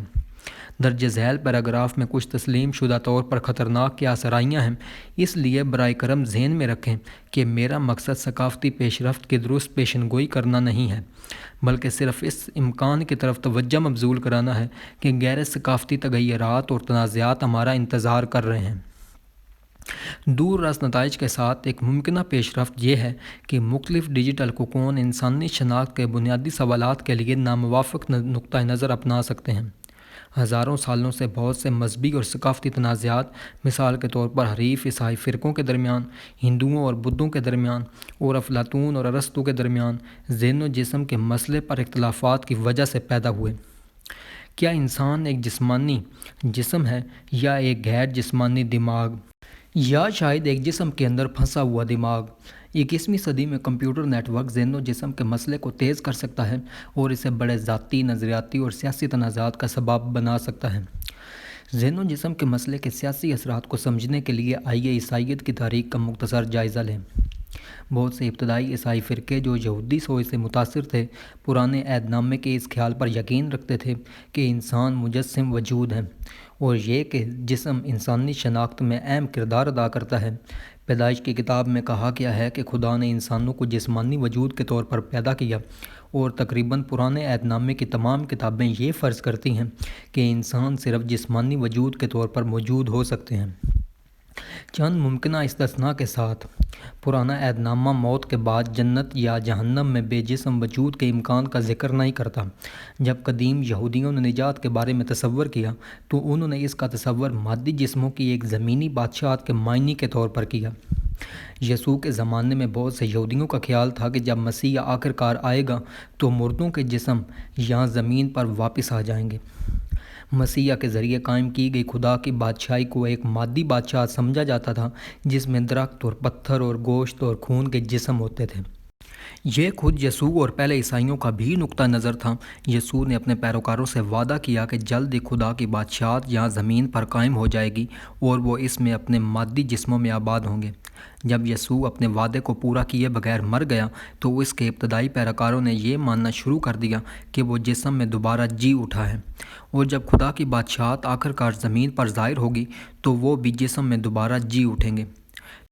چرچ کے باپ ٹرٹولین 240 سے 160 عیسوی نے لکھا ہے کہ جسم وہی شرط ہے جس پر نجات کا انحصار ہے، اور کیتھولک چرچ کے کیٹیکلزم نے 1274 میں لیون کی دوسری کونسل میں اپنائے گئے عقائد کا حوالہ دیتے ہوئے کہا: ہم خدا پر ایمان لاتے ہیں جو گوشت کا خالق ہے، ہم کلام پر ایمان لاتے ہیں جو گوشت کو چھڑانے کے لیے گوشت بنایا گیا ہے، ہم گوشت کے قیامت پر ایمان لاتے ہیں، گوشت کی تخلیق اور چھٹکارے دونوں کی تکمیل، ہم اس گوشت کے حقیقی جی پر اٹھنے پر ایمان لاتے ہیں جو ہمارے پاس اب ہے۔ اس طرح کے واضح طور پر غیر واضح بیانات کے باوجود ہم نے دیکھا کہ سینٹ پال کو پہلے ہی گوشت کے بارے میں اپنے شکوک و شبہات تھے، اور 4 صدی عیسوی تک یونانی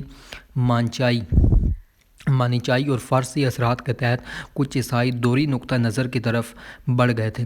وہ انسانوں کو ایک اچھی غیر مادی روح کے طور پر سوچنے لگے جو ایک برائی مادی جسم کے اندر پھنس گئی ہے۔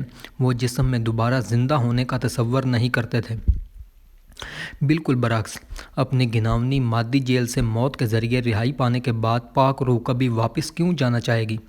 چنانچہ عیسائیوں نے یہ ماننا شروع کر دیا کہ موت کے بعد روح جسم سے آزاد ہو جاتی ہے اور ہمیشہ کے لیے ایک غیر مادی جگہ پر رہتی ہے جو مکمل طور پر جسمانی دائرے سے باہر ہے، جو آج عیسائیوں میں معیاری عقیدہ ہے، قطع نظر اس سے کہ ٹرٹولین اور لیون کی دوسری کونسل نے کیا کہا۔ لیکن عیسائیت پرانے یہودی نظریہ کو مکمل طور پر ترک نہیں کر سکی کہ انسان مجسم وجود ہے۔ بہرحال مسیح زمین پر جسم میں ظاہر ہوا، اس کے جسم کو صلیب پر کیلوں سے ٹھونک دیا گیا جس پر اس نے سخت تکلیف کا سامنا کیا۔ 2000 سالوں سے عیسائی فرقے اس لیے ایک دوسرے سے لڑتے رہے، کبھی الفاظ کے ساتھ، کبھی تلواروں کے ساتھ، روح اور جسم کے درمیان صحیح تعلقات پر۔ سب سے شدید بحثیں مسیح کے اپنے جسم پر مرکوز تھیں۔ کیا وہ مادی تھا؟ کیا وہ خالصتاً روحانی تھا؟ کیا اس کی شاید ایک غیر بائنری فطرت تھی، ایک ہی وقت میں انسانی اور الہی ہونے کی وجہ سے؟ ذہن و جسم کے مسئلے کے نقطہ نظر نے اس بات پر اثر ڈالا کہ لوگ اپنے جسموں کے ساتھ کس طرح پیش آتے ہیں۔ سنتوں، تارکین وطن اور رابوں نے انسانی جسم کو اس کی حدود تک پہنچانے میں سانس لینے کے تجربات کیے۔ جس طرح مسیح نے اپنے جسم کو صلیب پر تشدد کی اجازت دی، اسی طرح ان مسیح کے کھلاڑیوں نے شیروں اور ریچھوں کو اپنے جسم کو پھاڑنے کی اجازت دی۔ جبکہ ان کی روحیں الہی وجد میں خوش ہوئیں، انہوں نے بالوں کی قمیضیں پہنی، ہفتوں تک روزہ رکھا، یا حلب کے قریب ایک ستون کے اوپر تقریباً 40 سال تک کھڑے رہنے والے مشہور سیمون کی طرح سالوں تک ایک ستون پر کھڑے رہے۔ دیگر عیسائیوں نے اس کے برعکس نقطہ نظر اپنایا، یہ یقین رکھتے ہوئے کہ جسم بالکل بھی اہم نہیں ہے، صرف ایمان ہی اہم تھا۔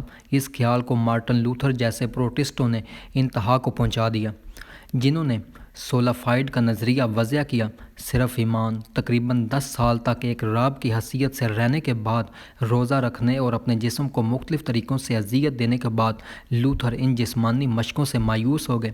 اس نے استدلال کیا کہ کوئی بھی جسمانی خود اذیتی خدا کو اس سے چھڑانے پر مجبور نہیں کر سکتی۔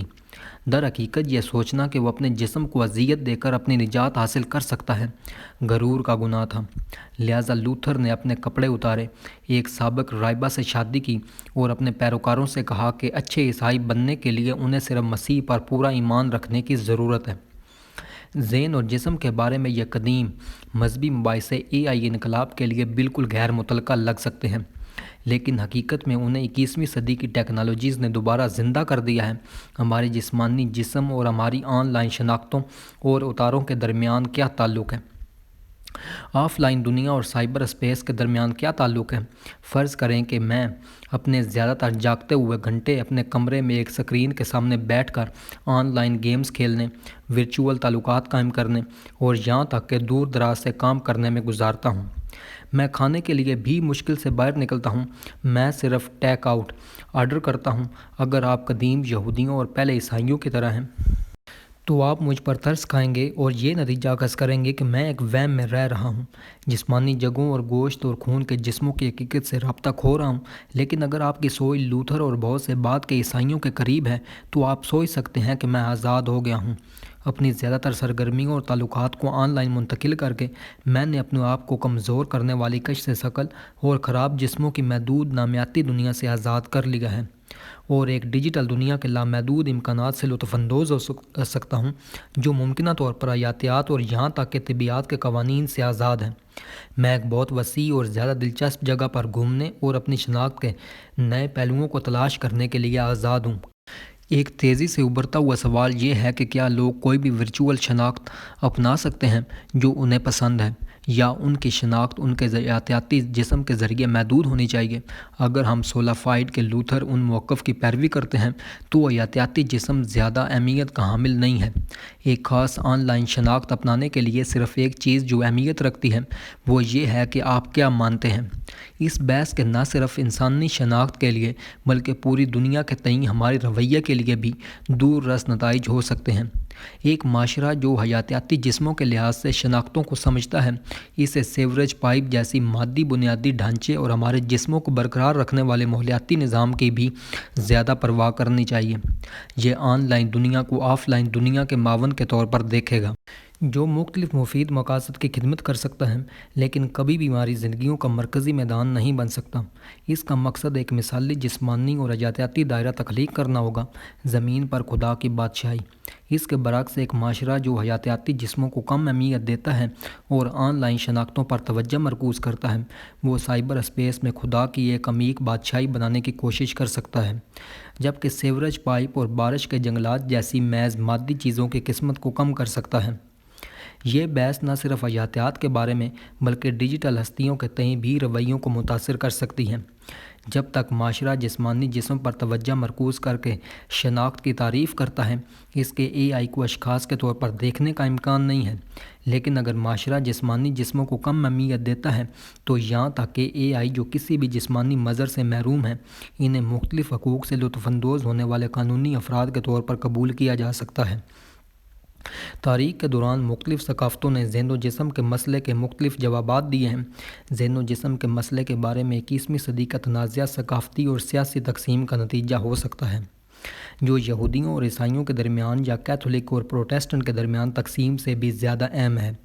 مثال کے طور پر کیا ہوتا ہے اگر امریکی دائرہ جسم کو رعایت دیتا ہے، انسانوں کو ان کے آن لائن شناخت سے متعین کرتا ہے، اے آئی کو اشخاص کے طور پر تسلیم کرتا ہے اور ماحولیاتی نظام کی اہمیت کو کم کرتا ہے، جبکہ چینی دائرہ مخالف موقف اختیار کرتا ہے، انسانی حقوق کی خلاف ورزیوں یا ماحولیاتی معیارات پر عمل درآمد کے بارے میں موجودہ اختلافات اس کے مقابلے میں معمولی نظر آئیں گے۔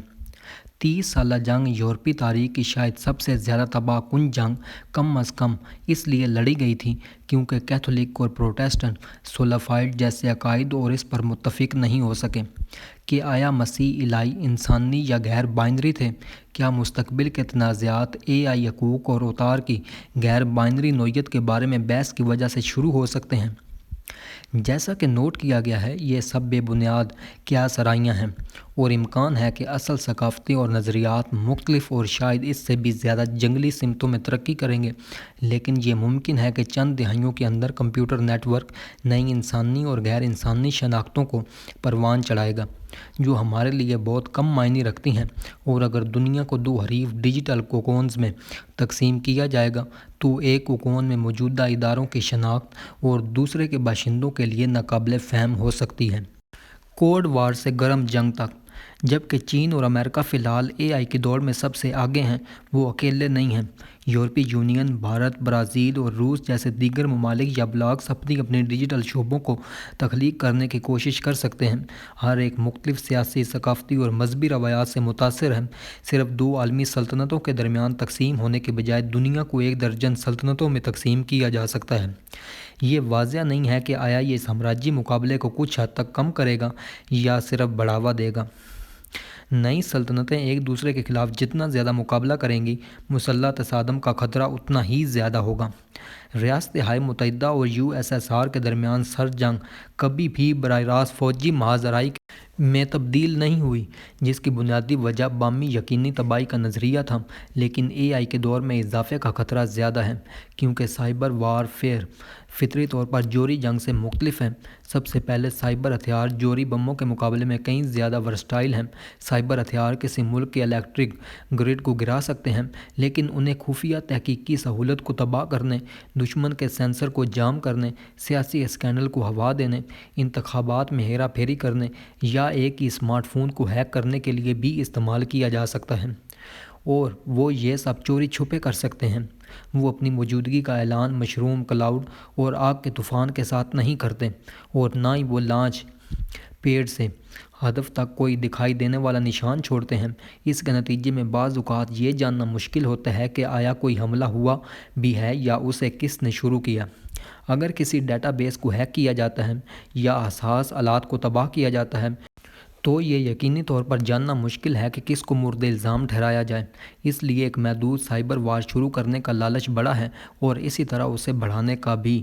اسرائیل اور ایران یا امریکہ اور روس جیسے حریف ممالک برسوں سے ایک غیر اعلانیہ لیکن بڑھتی ہوئی جنگ میں سائبر وار فیصلے کر رہے ہیں۔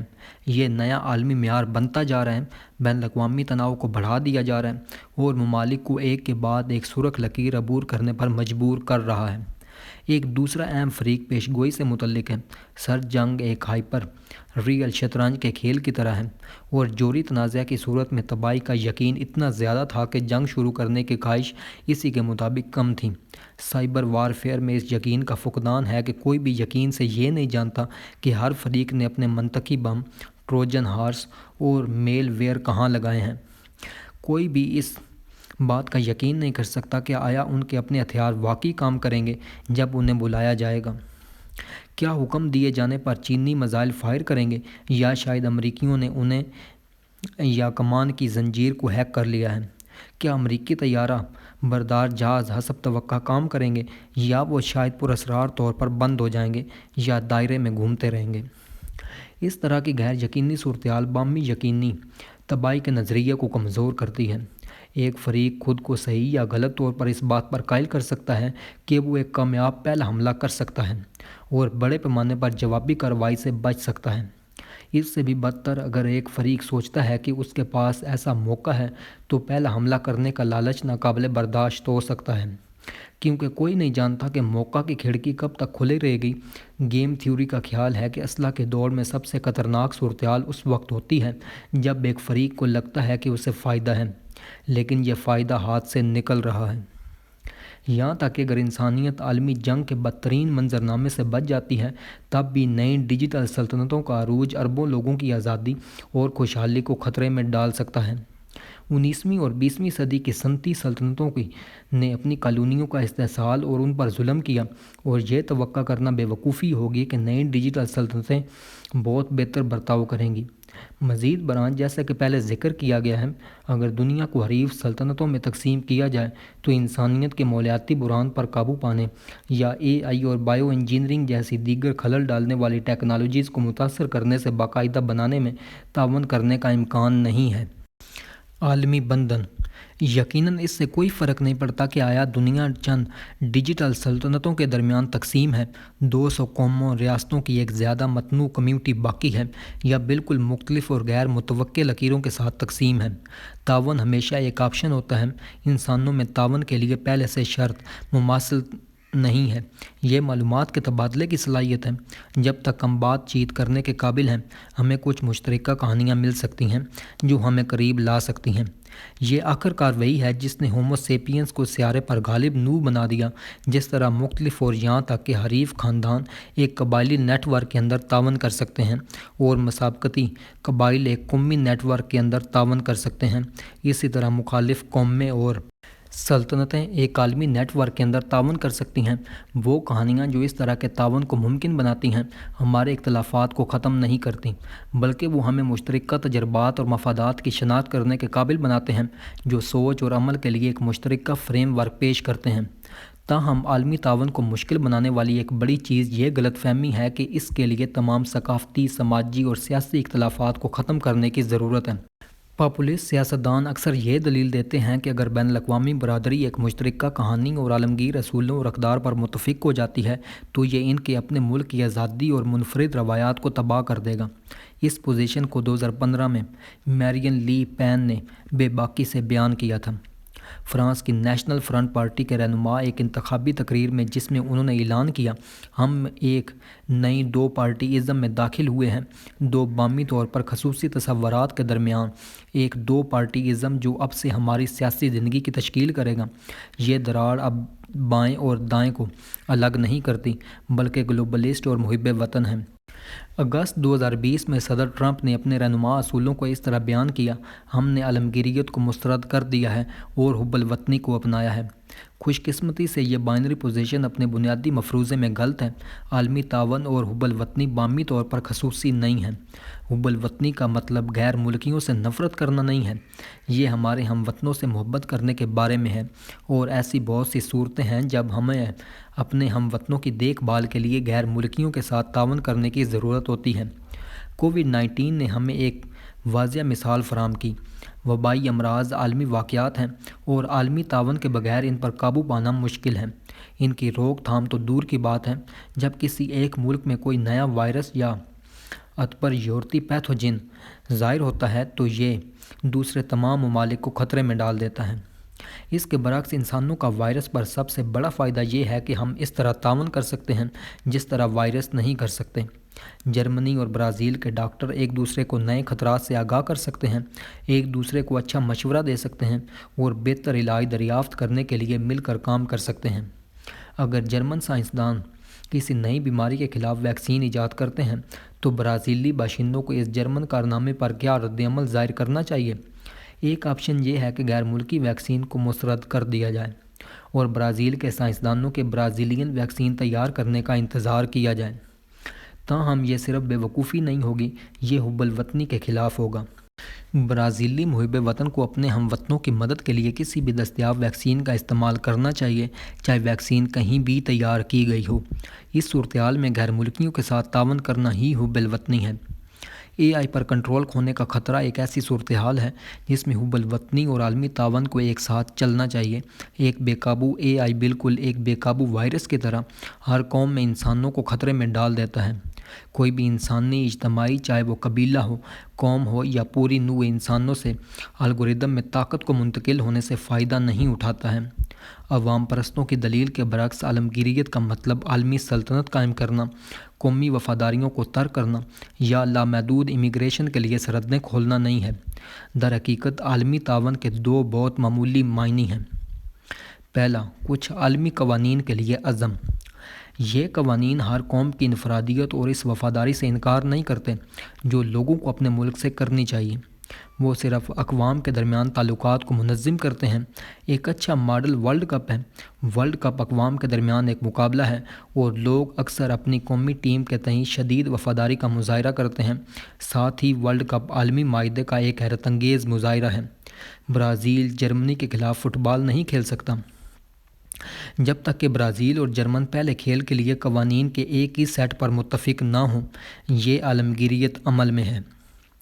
عالمگیریت کا دوسرا اصول یہ ہے کہ بعض اوقات، ہمیشہ نہیں لیکن بعض اوقات، چند لوگوں کے قلیل مدتی مفادات پر تمام انسانوں کے طویل مدتی مفادات کو ترجیح دینا ضروری ہے۔ مثال کے طور پر ورلڈ کپ میں تمام قومی ٹیمیں کارکردگی بڑھانے والی دواؤں کا استعمال نہ کرنے پر متفق ہیں، کیونکہ ہر کوئی اس بات کا احساس کرتا ہے کہ اگر وہ اس راستے پر چلے گئے تو ورلڈ کپ بالآخر حیاتیاتی کیمیا دانوں کے درمیان ایک مقابلے میں تبدیل ہو جائے گا۔ دیگر شعبوں میں جہاں ٹیکنالوجی ایک گیم چینجر ہے، ہمیں اسی طرح قومی اور عالمی مفادات کے درمیان توازن قائم کرنے کی کوشش کرنی چاہیے۔ قومیں ظاہر ہے کہ نئی ٹیکنالوجی کی ترقی میں مقابلہ جاری رکھیں گی، لیکن بعض اوقات انہیں خطرناک ٹیکنالوجیز جیسے خود مختار ہتھیاروں اور جوڑ توڑ کرنے والے الگورتھم کی ترقی اور استعمال کو محدود کرنے پر اتفاق کرنا چاہیے، نہ کہ خالصتاً اصرار کی وجہ سے بلکہ اپنے تحفظ کے لیے۔ انسانی انتخاب۔ بین الاقوامی سطح پر مصنوعی ذہانت کے معاہدوں کو بنانا اور ان پر عمل کرنا بین الاقوامی نظام کے کام کرنے کے طریقے میں بڑی تبدیلیوں کا مطالبہ کرے گا۔ اگرچہ ہمارے پاس جوہری اور حیاتیاتی ہتھیاروں جیسی خطرناک ٹیکنالوجی کو کنٹرول کرنے کا تجربہ ہے، لیکن دو وجوہات کی بنا پر مصنوعی ذہانت کے ضابطے کے لیے بے مثال سطح پر اعتماد اور ضبط نفس کی ضرورت ہوگی۔ اول، ایک غیر قانونی جوہری ری ایکٹر کے مقابلے میں ایک غیر قانونی مصنوعی ذہانت لیب کو چھپانا آسان ہے۔ دو مصنوعی ذہانت کے پاس جوہری بموں کے مقابلے میں بہت زیادہ دوہری سویلین فوجی استعمال ہیں۔ نتیجے کے طور پر ایک معاہدے پر دستخط کرنے کے باوجود جو خود مختار ہتھیاروں کے نظام پر پابندی لگاتا ہے، ایک ملک ایسے ہتھیار خفیہ طور پر بنا سکتا ہے یا انہیں سویلین مصنوعات کے طور پر چھپا سکتا ہے۔ مثال کے طور پر یہ میل پہنچانے اور کیڑے مار ادویات کے ساتھ کھیتوں پر چھڑکنے کے لیے مکمل طور پر خود مختار ڈرون تیار کر سکتا ہے، جو چند معمولی تبدیلیوں کے ساتھ بم بھی پہنچا سکتے ہیں اور لوگوں پر زہر چھڑک سکتے ہیں۔ نتیجتاً حکومتوں اور کارپوریشنوں کے لیے یہ اعتماد کرنا زیادہ مشکل ہوگا کہ ان کے حریف واقعی متفقہ ضوابط پر عمل کر رہے ہیں اور خود قوانین کو معاف کرنے کے لالچ کا مقابلہ کرنا ہے۔ کیا انسان اعتماد اور ضبط نفس کی ضروری سطحیں پیدا کر سکتے ہیں؟ کیا اسی طرح کی تبدیلیوں کی تاریخ میں کوئی مثال ہے؟ بہت سے لوگ تبدیلی کی انسانی صلاحیت پر اور خاص طور پر تشدد کو ترک کرنے اور مضبوط عالمی بندھن بنانے کی انسانی صلاحیت پر شکوک و شبہات کا اظہار کرتے ہیں۔ مثال کے طور پر ہانس مور گینتھاؤ اور جان میئر شیمر جیسے حقیقت پسند مفکرین نے دلیل دی ہے کہ اقتدار کے لیے ایک مکمل مقابلہ بین الاقوامی نظام کی ناگزیر شرط ہے۔ میئر شیمر وضاحت کرتے ہیں کہ میرا نظریہ عظیم طاقتوں کو بنیادی طور پر اس بات سے متعلق دیکھتا ہے کہ وہ ایک ایسی دنیا میں کیسے زندہ رہیں جہاں انہیں ایک دوسرے سے بچانے کے لیے کوئی ایجنسی نہیں ہے، اور یہ کہ وہ جلد ہی احساس کرتے ہیں کہ طاقت ان کی بقا کی کلید ہے۔ میئر شیمر پھر پوچھتے ہیں کہ ریاستیں کتنی طاقت چاہتی ہیں، اور جواب دیتے ہیں کہ تمام ریاستیں جتنی طاقت حاصل کر سکتی ہیں چاہتی ہیں، کیونکہ بین الاقوامی نظام ریاستوں کے لیے حریفوں کے خرچ پر اقتدار حاصل کرنے کے مواقع تلاش کرنے کے لیے طاقتور محرکات پیدا کرتا ہے۔ وہ نتیجہ اخذ کرتے ہیں کہ ایک ریاست کا حتمی مقصد نظام میں حکمران بننا ہے۔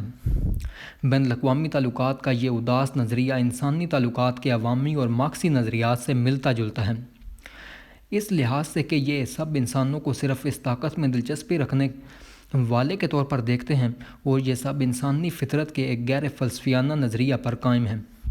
جیسے ماہر حیاتیات فرانس ڈی وال نے ونیئر تھیوری کا نام دیا ہے، اس کا کہنا ہے کہ دل سے انسان پتھر کے زمانے کے شکاری ہیں جو دنیا کو ایک جنگل کے سوا کچھ نہیں دیکھ سکتے، جہاں طاقتور کمزوروں کا شکار کرتے ہیں اور جہاں طاقت ہی حق ہے۔ ہزاروں سالوں سے نظریہ جاتا ہے انسانوں نے اس ناقابل تغیر حقیقت کو خرافات اور رسومات کے ایک پتلے اور تبدیل ہونے والے پردے کے نیچے چھپانے کی کوشش کی ہے، لیکن ہم نے جنگل کے قانون سے کبھی بھی واقعی آزادی حاصل نہیں کی۔ در حقیقت ہمارے خرافات اور رسومات خود جنگل کے ٹاپ کتوں کے ذریعے اپنے کمتر کو دھوکہ دینے اور پھنسانے کے لیے استعمال کیا جانے والا ایک ہتھیار ہے۔ جو لوگ اس کا احساس نہیں کرتے وہ خطرناک حد تک بھولے ہیں اور کسی بے رحم شکاری کا شکار ہو جائیں گے۔ تاہم یہ سوچنے کی وجوہات ہے کہ میئر شیمر جیسے حقیقت پسندوں کا تاریخی حقیقت کے بارے میں ایک انتخابی نقطہ نظر ہے، اور یہ کہ جنگل کا قانون خود ایک افسانہ ہے، جیسا کہ ڈی وال اور بہت سے دوسرے حیاتیات کے ماہرین نے متعدد مطالعات میں دستاویزی شکل دی ہے۔ حقیقی جنگل ہمارے تخیل کے برعکس لاتعداد جانوروں، پودوں، فنگس اور یہاں تک کہ بیکٹیریا کے ذریعے دکھائے جانے والے تعاون، ہم زیستی اور اثار سے بھرے ہوئے ہیں۔ مثال کے طور پر تمام زمینی پودوں میں سے 80% فنگس کے ساتھ علامتی تعلقات پر انحصار کرتے ہیں، اور تقریباً 90% ویسکولار پلانٹ خاندان مائکرو جنرموں کے ساتھ علامتی تعلقات سے لطف اندوز ہوتے ہیں۔ اگر ایمازونیا، افریقہ یا ہندوستان کے بارانی جنگلات میں موجود حیاتیات نے بالادستی کے لیے ہر ممکن مقابلے کے حق میں تعاون کو ترک کر دیا تو بارانی جنگلات اور ان کے تمام باشندے جلد ہی مر جائیں گے۔ یہی جنگل کا قانون ہے۔ جہاں تک پتھر کے زمانے کے انسانوں کا تعلق ہے، وہ جمع کرنے والے اور شکاری بھی تھے، اور اس بات کا کوئی ٹھوس ثبوت نہیں ہے کہ ان کے پاس ناقابل برداشت جنگی رجحانات تھے۔ اگرچہ بہت سی قیاس آرائیاں ہیں، منظم جنگ کا پہلا غیر مبہم ثبوت آثار قدیمہ کے ریکارڈ میں صرف تقریباً 13,000 سال پہلے نیل وادی میں جبل صحابہ کے مقام پر ظاہر ہوتا ہے۔ اس تاریخ کے بعد بھی جنگ کا ریکارڈ مستقل کے بجائے متغیر ہے۔ کچھ ادوار غیر معمولی طور پر پرتشدد تھے، جبکہ دیگر نسبتاً پرامن تھے۔ انسانیت کی طویل مدتی تاریخ میں اہم جو واضح نمونہ دیکھتے ہیں وہ تنازعات کا تسلسل نہیں ہے، بلکہ تعاون کا بڑھتا ہوا پیمانہ ہے۔ 1 لاکھ سال پہلے سیپین صرف بینڈ کی سطح پر تعاون کر سکتے تھے۔ صدیوں کے دوران ہم نے اجنبیوں کی برادریاں بنانے کے طریقے تلاش کیے ہیں، پہلے قبائل کی سطح پر اور آخرکار مذاہب، تجارتی نیٹ ورکس اور ریاستوں کی سطح پر۔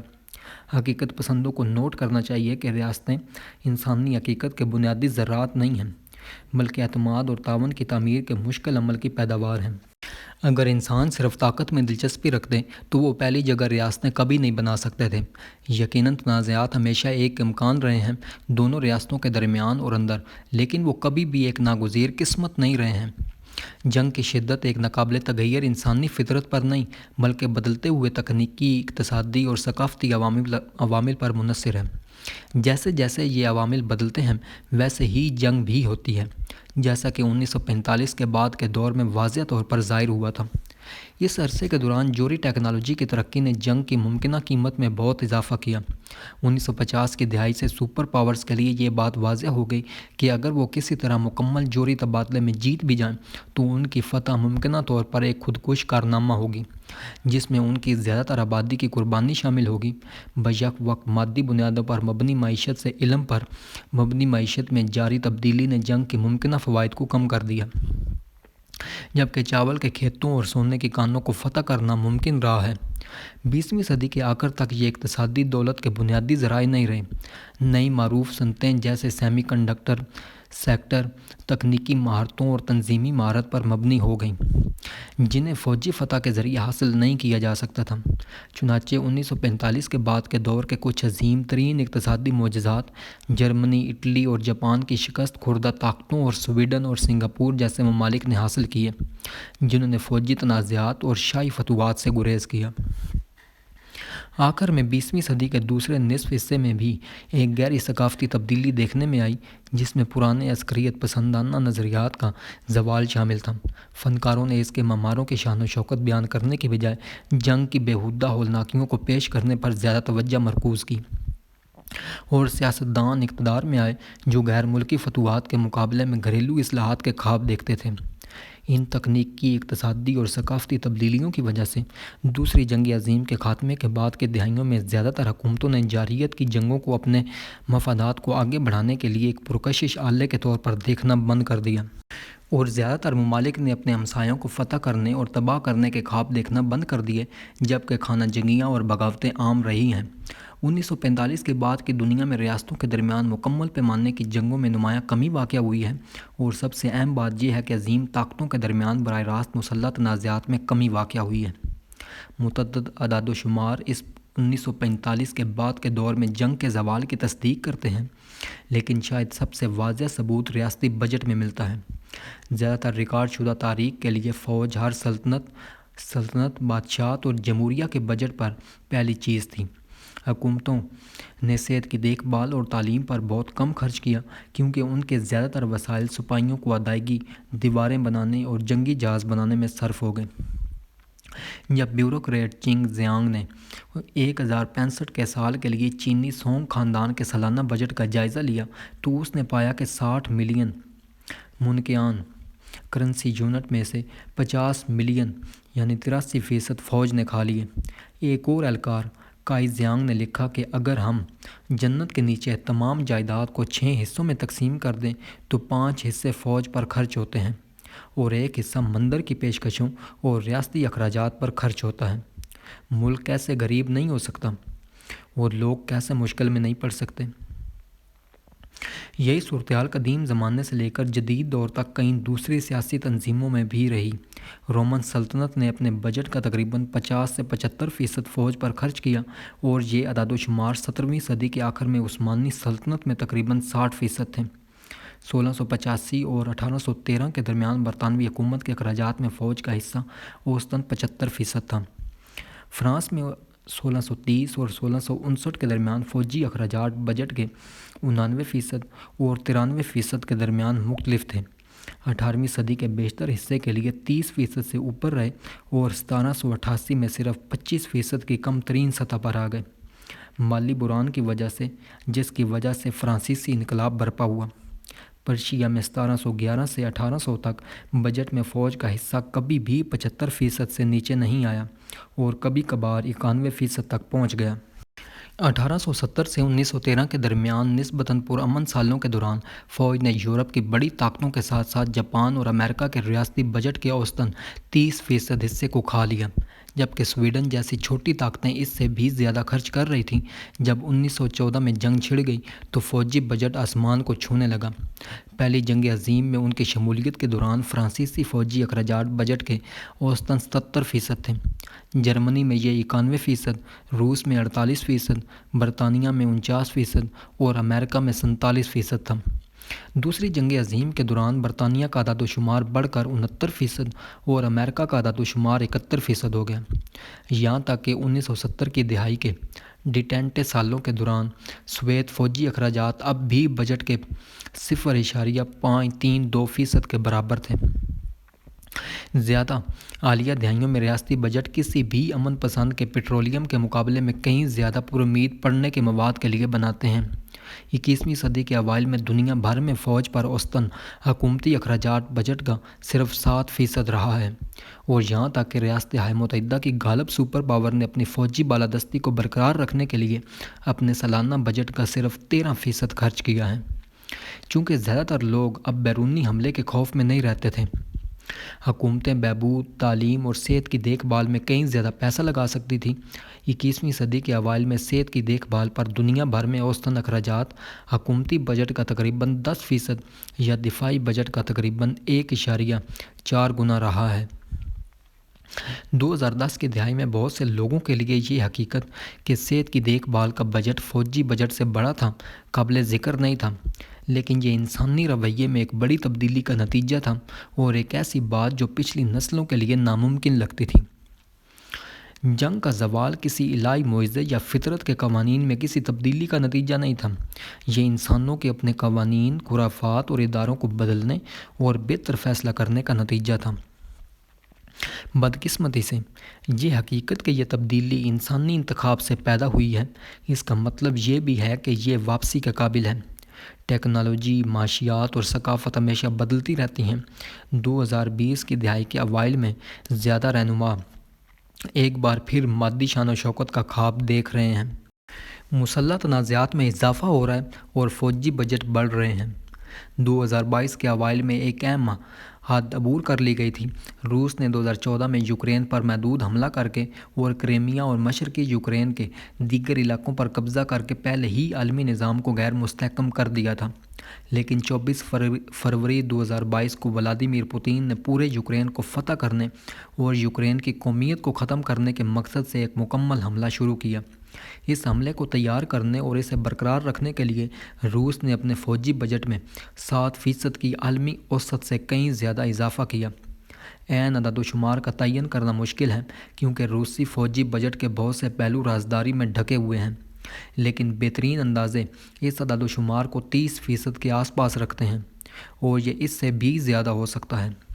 روسی حملے نے نہ صرف یوکرین بلکہ بہت سے دوسرے یورپی ممالک کو بھی اپنے فوجی بجٹ میں اضافہ کرنے پر مجبور کیا ہے۔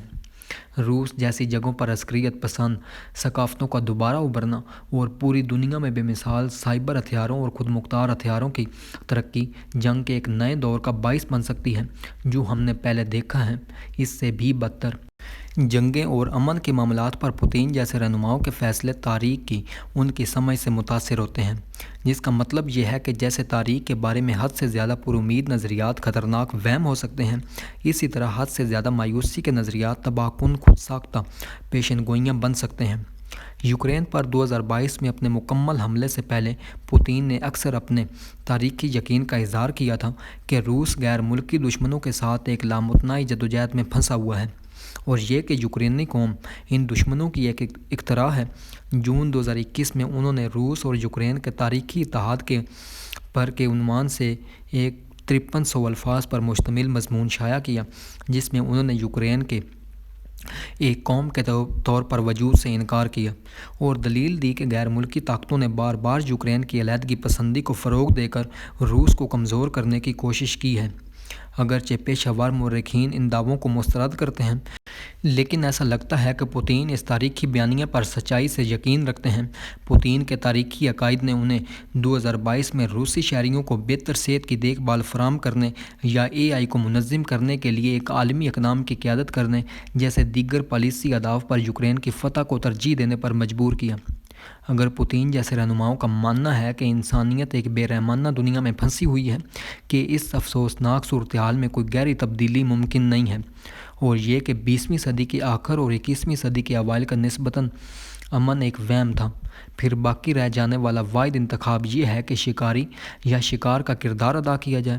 اسی طرح کے انتخاب کو دیکھتے ہوئے زیادہ تر رہنما تاریخ میں شکاریوں کے طور پر جانا پسند کریں گے، اور فاتحین کی بھیانک فہرست میں اپنے نام شامل کریں گے، جنہیں بدقسمت شاگردوں کو اپنے تاریخ کے امتحانات کے لیے حفظ کرنے کی مذمت کی جاتی ہے۔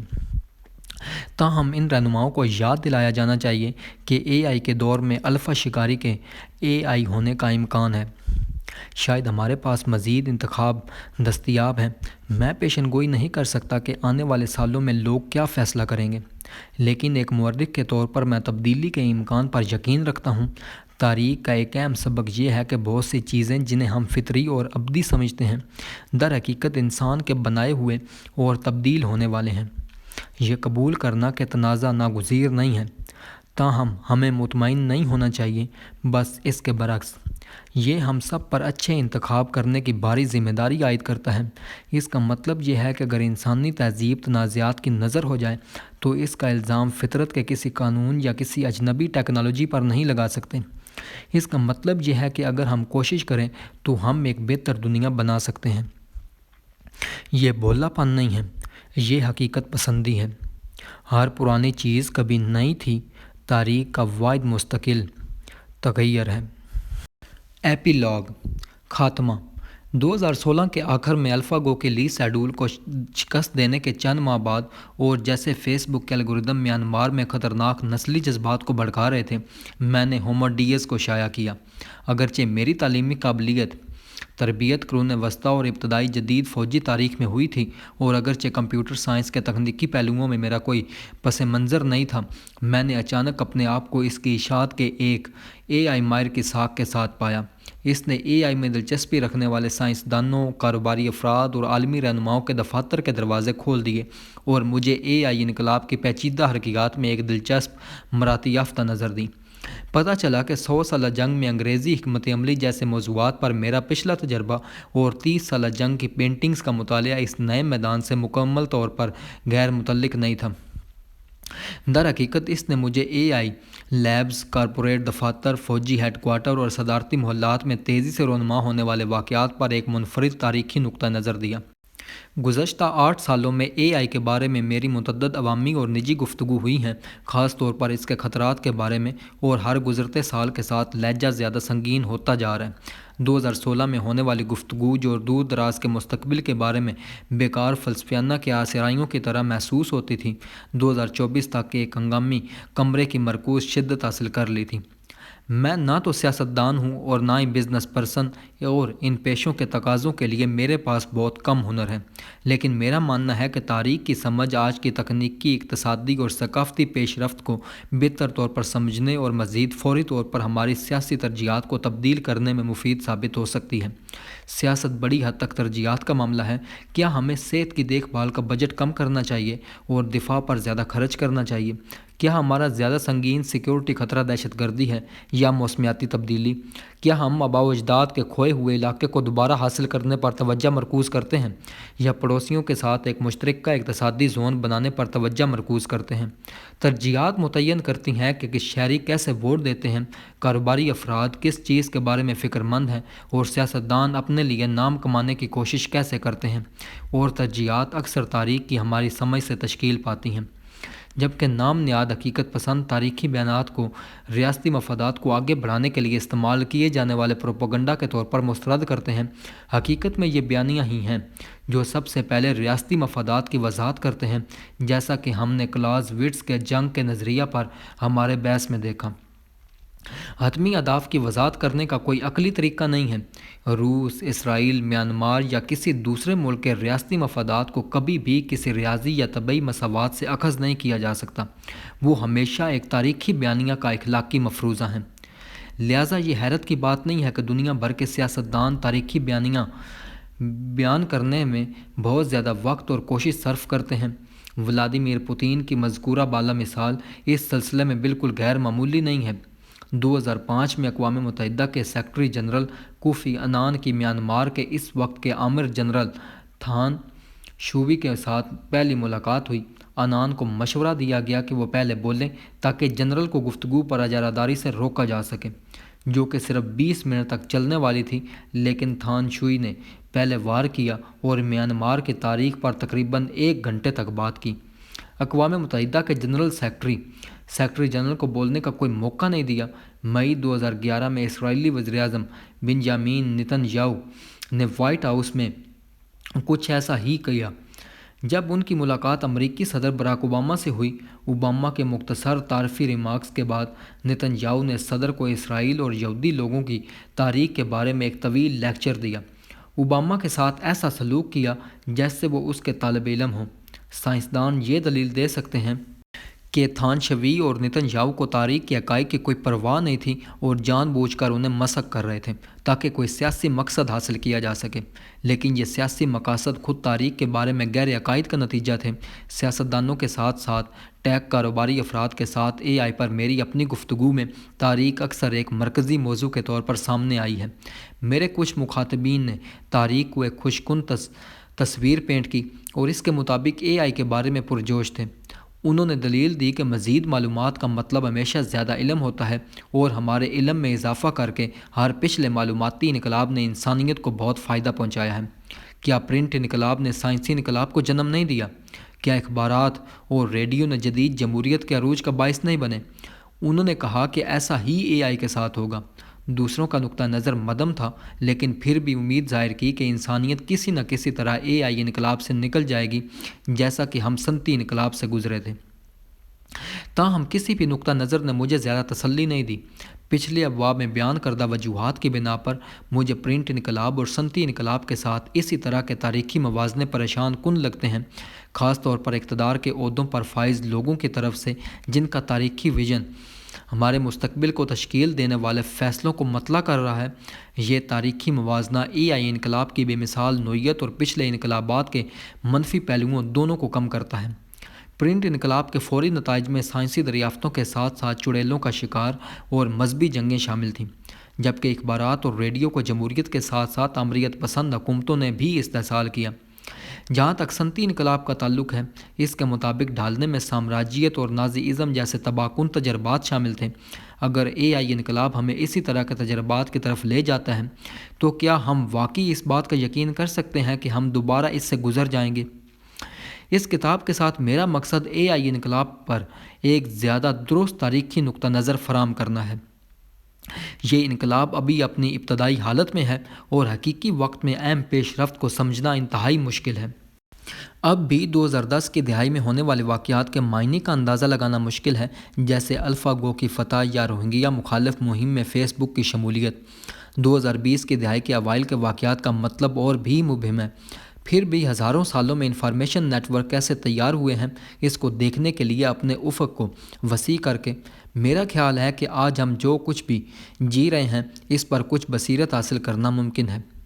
ایک سبق یہ ہے کہ نئی انفارمیشن ٹیکنالوجی کی ایجاد ہمیشہ بڑی تاریخی تبدیلیوں کے لیے ایک کیٹالسٹ ہوتی ہے، کیونکہ معلومات کا سب سے اہم کردار پہلے سے موجود حقائق کی نمائندگی کرنے کے بجائے نئے نیٹ ورکس بننا ہے۔ ٹیکس کی ادائیگیوں کو ریکارڈ کر کے قدیم میسوپوٹیمیا میں مٹی کی تختیوں نے پہلے شہر ریاستوں کو بنانے میں مدد کی۔ نبوی خوابوں کو باقاعدہ بنا کر مقدس کتابوں نے نئی قسم کے مذاہب پھیلائے۔ صدور اور شہریوں کے الفاظ کو تیزی سے پھیلانے سے اخبارات اور ٹیلی گراف نے بڑے پیمانے پر جمہوریت اور بڑے پیمانے پر آمریت دونوں کے دروازے کھول دیے۔ اس طرح ریکارڈ اور تقسیم کی جانے والی معلومات کبھی سچی تھی، اکثر غلط، لیکن اس نے ہمیشہ زیادہ تعداد میں لوگوں کے درمیان نئے رابطے پیدا کیے۔ ہم تاریخی انقلابات جیسے کہ پہلے میسوپوٹیمیا کے شہر ریاستوں کا عروج، عیسائیت کا پھیلاؤ، امریکی انقلاب اور بلشفیک انقلاب کو سیاسی، نظریاتی اور اقتصادی تشریحات دینے کے عادی ہیں، لیکن ایک گہری سمجھ حاصل کرنے کے لیے ہمیں انہیں معلومات کے بہاؤ کے طریقے میں انقلاب کے طور پر بھی دیکھنا چاہیے۔ عیسائیت واضح طور پر اپنے بہت سے خرافات اور رسومات میں یونانی کثرت پرستی سے مختلف تھی، پھر بھی یہ ایک مقدس کتاب اور اس کی تشریح کے لیے سونپی گئی ادارے کو دی گئی اہمیت میں بھی مختلف تھی۔ نتیجتاً جہاں زیوس کا ہر مندر ایک الگ ہستی تھا، وہیں ہر عیسائی چرچ ایک متحد نیٹ ورک کا ایک نوڈ بن گیا۔ مسیح کے پیروکاروں میں معلومات زیوس کے پجاریوں کے مقابلے میں مختلف طریقے سے بہتی تھی۔ اسی طرح اسٹالن کا USSR پیٹر دی گریٹ کی سلطنت سے مختلف قسم کا انفارمیشن نیٹ ورک تھا۔ اسٹالن نے بہت سی بے مثال اقتصادی پالیسیاں نافذ کیں، لیکن اس نے جو کچھ کرنے کے قابل بنایا وہ یہ ہے کہ اس نے ایک آمریت پسند نیٹ ورک کی سربراہی کی، جس میں مرکز نے سینکڑوں لاکھوں لوگوں کی زندگیوں کو مائکرو مینیج کرنے کے لیے کافی معلومات جمع کی۔ ٹیکنالوجی شاذ و نادر ہی تعیناتی ہوتی ہے اور ایک ہی ٹیکنالوجی کو بہت مختلف طریقوں سے استعمال کیا جا سکتا ہے، لیکن کتاب اور ٹیلی گراف جیسی ٹیکنالوجیز کی ایجاد کے بغیر کرسچن چرچ اور اسٹالنسٹ اپریٹس کبھی ممکن نہ ہوتا۔ ایک تاریخی سبق کو ہمیں اپنی موجودہ سیاسی بحثوں میں AI انقلاب پر زیادہ توجہ دینے کی پرزور حوصلہ افزائی کرنی چاہیے۔ AI کی ایجاد ٹیلی گراف، پرنٹنگ پریس یا یہاں تک کہ لکھنے کی ایجاد سے ممکنہ طور پر زیادہ اہم ہے، کیونکہ AI پہلا ٹول ہے جو خود فیصلے کرنے اور خیالات پیدا کرنے کی صلاحیت رکھتا ہے۔ جہاں پرنٹنگ پریس اور چمڑے کے توماروں نے لوگوں کو جوڑنے کے نئے ذرائع پیش کیے، وہیں AI ہمارے انفارمیشن نیٹ ورکس میں مکمل رکن ہے۔ آنے والے سالوں میں تمام انفارمیشن نیٹ ورک، فوجوں سے لے کر مذاہب تک، لاکھوں نئے AI ممبران حاصل کریں گے جو انسانوں کے مقابلے میں ڈیٹا کو بہت مختلف طریقے سے پروسیس کریں گے۔ یہ نئے اراکین غیر ملکی فیصلے کریں گے اور غیر ملکی خیالات پیدا کریں گے، یعنی ایسے فیصلے اور خیالات جو انسانوں کے ہونے کا امکان نہیں ہے۔ اتنے غیر ملکی ممبران کے اضافے سے فوجوں، مذاہب، منڈیوں اور قوموں کی شکل بدلنے کا پابند ہے۔ پورے سیاسی، اقتصادی اور معاشرتی نظام تباہ ہو سکتے ہیں اور نئے ان کی جگہ لے لیں گے۔ اس لیے AI کو انتہائی اہمیت کا حامل ہونا چاہیے، یہاں تک کہ ان لوگوں کے لیے بھی جو ٹیکنالوجی کی پرواہ نہیں کرتے اور جو سوچتے ہیں کہ سب سے اہم سیاسی سوالات جمہوریت کے بقا یا دولت کی منصفانہ تقسیم سے متعلق ہیں۔ اس کتاب نے AI کی بحث کو بائبل جیسے مقدس اصولوں کی بحث کے ساتھ جوڑ دیا ہے، کیونکہ اب ہم AI کی تقدیس کے نازک موڑ پر ہیں۔ جب بشپ ایتھناسیس جیسے چرچ کے باپ دادا نے اعمال پولس اور تھیکلا کو خارج کرتے ہوئے بائبل کے ڈیٹا سیٹ میں ایک تھیمتھیس کو شامل کرنے کا فیصلہ کیا تو انہوں نے ہزاروں سالوں تک دنیا کو تشکیل دیا۔ 21ویں صدی تک اربوں عیسائیوں نے تھیکلا کے زیادہ روادار رویے کی بجائے ایک تیمتھیس کے عورت دشمن خیالات کی بنیاد پر دنیا کے بارے میں اپنے خیالات تشکیل دیے ہیں۔ آج بھی راستہ بدلنا مشکل ہے، کیونکہ چرچ کے باپ دادا نے بائبل میں کوئی خود درست کرنے والا طریقہ کار کو شامل نہ کرنے کا انتخاب کیا۔ بشپ ایتھناسیس کے موجودہ دور کے مساوی انجینئر ہیں جو AI کے لیے ابتدائی کوڈ لکھتے ہیں، جو اس ڈیٹا سیٹ کا انتخاب کرتے ہیں جس پر بچے AI کی تربیت دی جاتی ہے۔ جیسے جیسے AI طاقت اور اختیار میں بڑھتا ہے اور شاید ایک خود تشریح کرنے والی مقدس کتاب بن جاتی ہے، ویسے ہی موجودہ انجینئرز کے فیصلے آنے والے دور میں گونج سکتے ہیں۔ تاریخ کا مطالعہ AI انقلاب اور AI کے حوالے سے ہمارے فیصلوں کی اہمیت پر زور دینے کے علاوہ کچھ نہیں کرتا۔ یہ ہمارے انفارمیشن نیٹ ورک اور انفارمیشن انقلابات کے لیے دو عام لیکن گمراہ کن طریقوں کے خلاف بھی خبردار کرتا ہے۔ ایک طرف ہمیں ایک حد سے زیادہ بھولے اور پر امید نقطہ نظر سے ہوشیار رہنا چاہیے۔ معلومات سچ نہیں ہے، اس کا بنیادی کام نمائندگی کرنے کے بجائے رابطہ کرنا ہے، اور تاریخ کے دوران انفارمیشن نیٹ ورک نے اکثر سچائی پر ترتیب کو ترجیح دی ہے۔ ٹیکس ریکارڈ، مقدس کتابیں، سیاسی منشور اور خفیہ پولیس فائلیں طاقتور ریاستیں اور گرجا گھر بنانے میں انتہائی مؤثر ہو سکتی ہیں، جو دنیا کے بارے میں ایک مسخ شدہ نقطہ نظر رکھتے ہیں اور اپنی طاقت کے غلط استعمال کا شکار ہیں۔ مزید معلومات ستم ظریفی سے کبھی کبھی زیادہ چڑیلوں کے شکار کا نتیجہ ہو سکتا ہے۔ یہ توقع کرنے کی کوئی وجہ نہیں ہے کہ AI لازمی طور پر پیٹرن کو توڑے گا اور سچ کو فوقیت دے گا۔ AI ناقابل غلطی نہیں ہے۔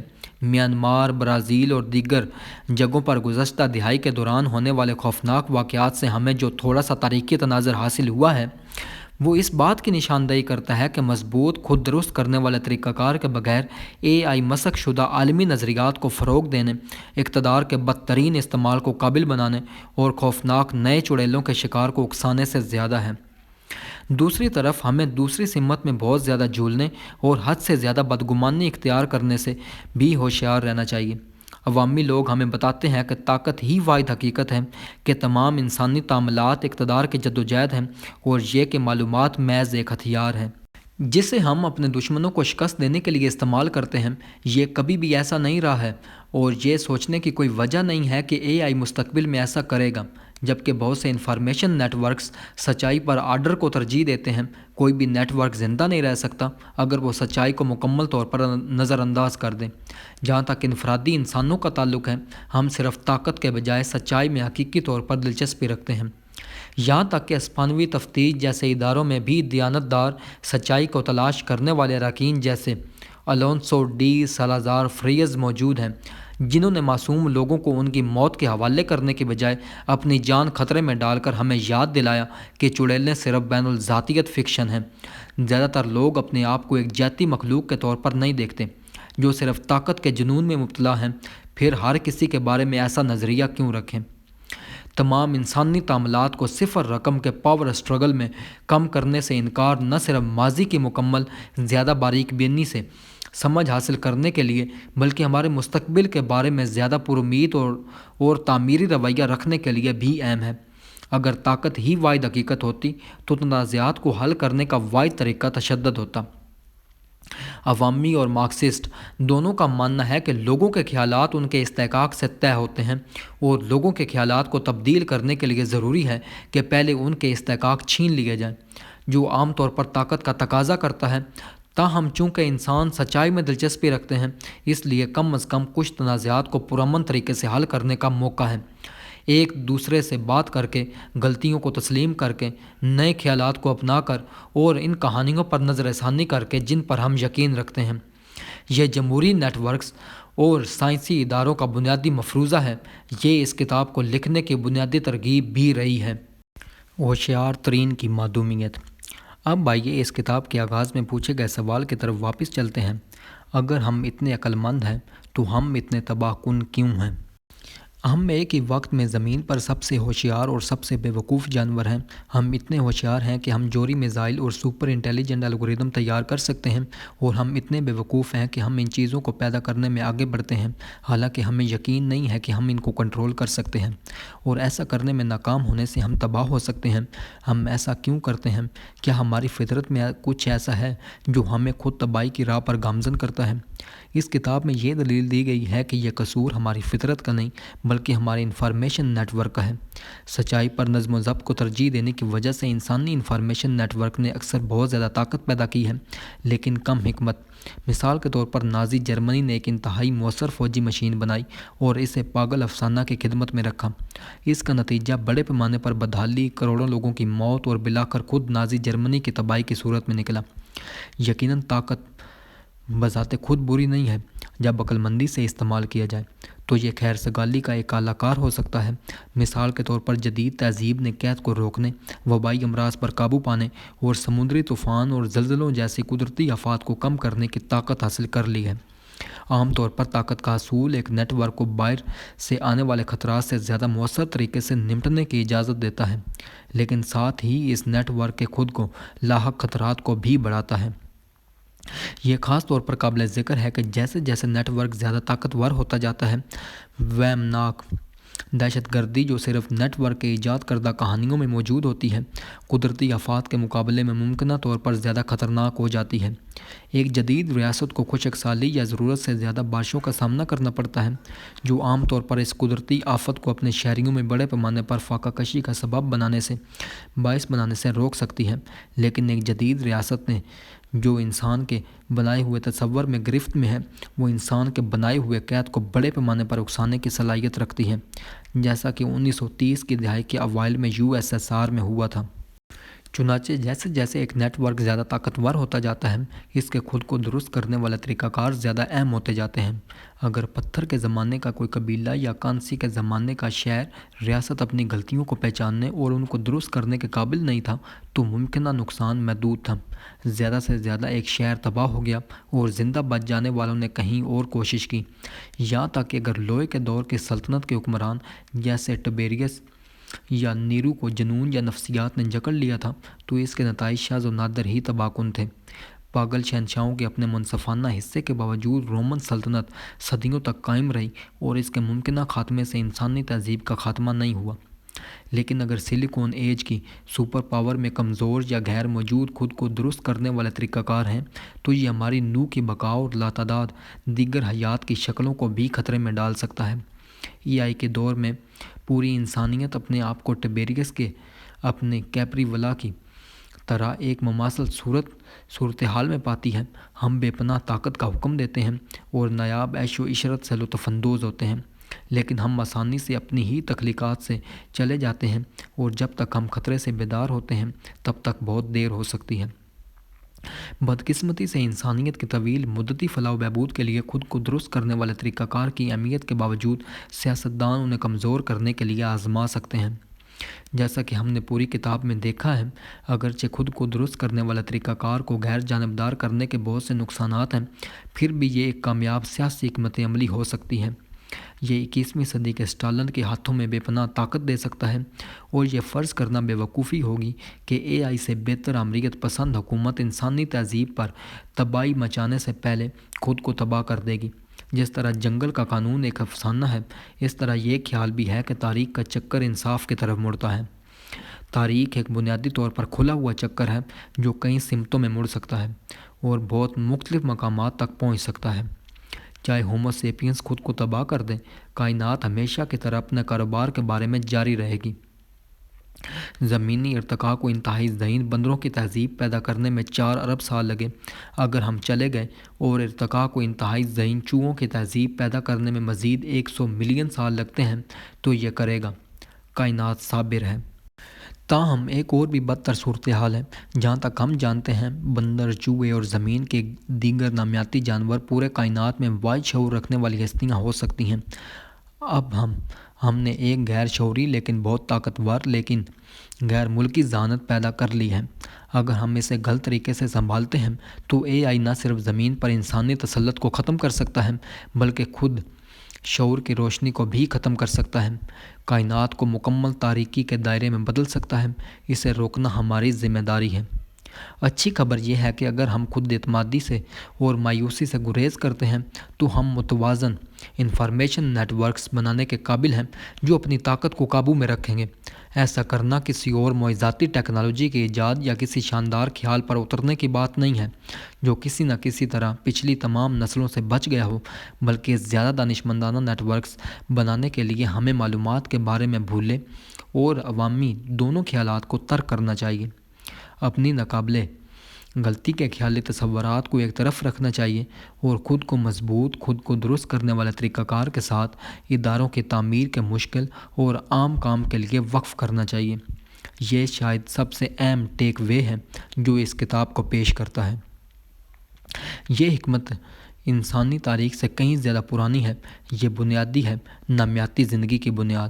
پہلے حیاتیات کسی ناقابل غلط جینیس یا خدا کے ذریعے پیدا نہیں ہوئے تھے، وہ آزمائش اور غلطی کے ایک پیچیدہ عمل کے ذریعے ابھرے۔ 4 ارب سالوں میں تغیر اور خود اصلاح کے مزید پیچیدہ طریقہ کار نے درختوں، ڈائناسوروں، جنگلوں اور بلاخر انسانوں کے ارتقاء کا باعث بنا۔ اب ہم نے ایک اجنبی غیر نامیاتی ذہانت کو طلب کیا ہے جو ہمارے کنٹرول سے بچ سکتی ہے اور نہ صرف ہماری اپنی نوع بلکہ لاتعداد دیگر حیات کی شکلوں کو بھی خطرے میں ڈال سکتی ہے۔ آنے والے سالوں میں ہم سب جو فیصلے کریں گے وہ یہ طے کریں گے کہ اس اجنبی ذہانت کو طلب کرنا ایک سنگین غلطی ثابت ہوتی ہے یا زندگی کے ارتقاء میں ایک پر امید نئے باب کا آغاز ہے۔